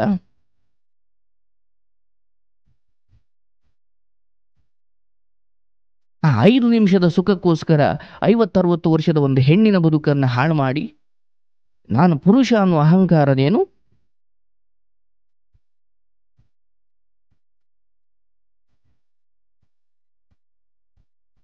ನಾವು ಇನ್ನೊಬ್ಬರಿಗೆ ಕಣ್ಣೀರು ಹಾಕಿಸಿ ನಮ್ಮ ಸುಖಕ್ಕೋಸ್ಕರ ಇನ್ನೊಬ್ಬರಿಗೆ ಕಣ್ಣೀರು ಹಾಕಿಸುವ ಬುದ್ಧಿ ನಮ್ಮನ್ನು ಕಣ್ಣೀರು ಹಾಕಿಸೋ ದಿನ, ನಮ್ಮನ್ನು ತೀರಾ ದುರಂತದ ರೀತಿಯಲ್ಲಿ ಕಣ್ಣೀರು ಹಾಕುವಂತೆ ಕಾಲವೇ ಮಾಡುತ್ತೆ, ಕಾಲವೇ ಅದು ಉತ್ತರಿಸುತ್ತೆ. ಈಗ ಈ ಹೆಣ್ಮಗಳನ್ನ ಯಾಕವ್ವ ನೀನು ಕೇಸ್ ಹಾಕ್ಬೇಕಲ್ವನವ, ಅಯ್ಯೋ ನಮ್ಗೆ ಆ ಪರಿಸ್ಥಿತಿ ಇಲ್ಲ ಸರ್.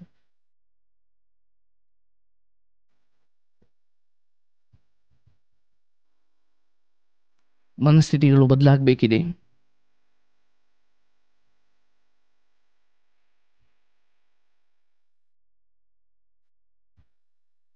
ದಯವಿಟ್ಟು ಇದಕ್ಕೆ ಸಮಾಜ, ಮಹಿಳಾ ಸಮಾಜ, ಸರ್ಕಾರ ಇಂಥ ವಿಚಾರದಲ್ಲಿ, ಹೌದು ಇವರು ತಾಳಿ ಕಟ್ಟಿಸ್ಕೊಂಡಿಲ್ಲ, ಅವನು ತಾಳಿ ಕಟ್ಟಿಲ್ಲ, ಅದಾಗಿಯೂ ಇಲ್ಲಿ ಮೋಸ ನಡೆದಿದೆ.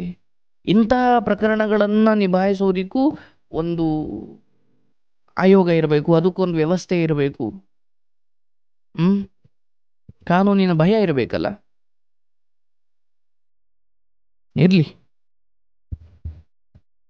ಮಕ್ಕಳಿಗೋಸ್ಕರ, ನಿನಗೋಸ್ಕರ ಚೆನ್ನಾಗಿ ಬದುಕವ್ವ, ತಾಯಿ ತಂದೆಯನ್ನು ಚೆನ್ನಾಗಿ ನೋಡ್ಕೊ. ಒಳ್ಳೇದಾಗಲಿ.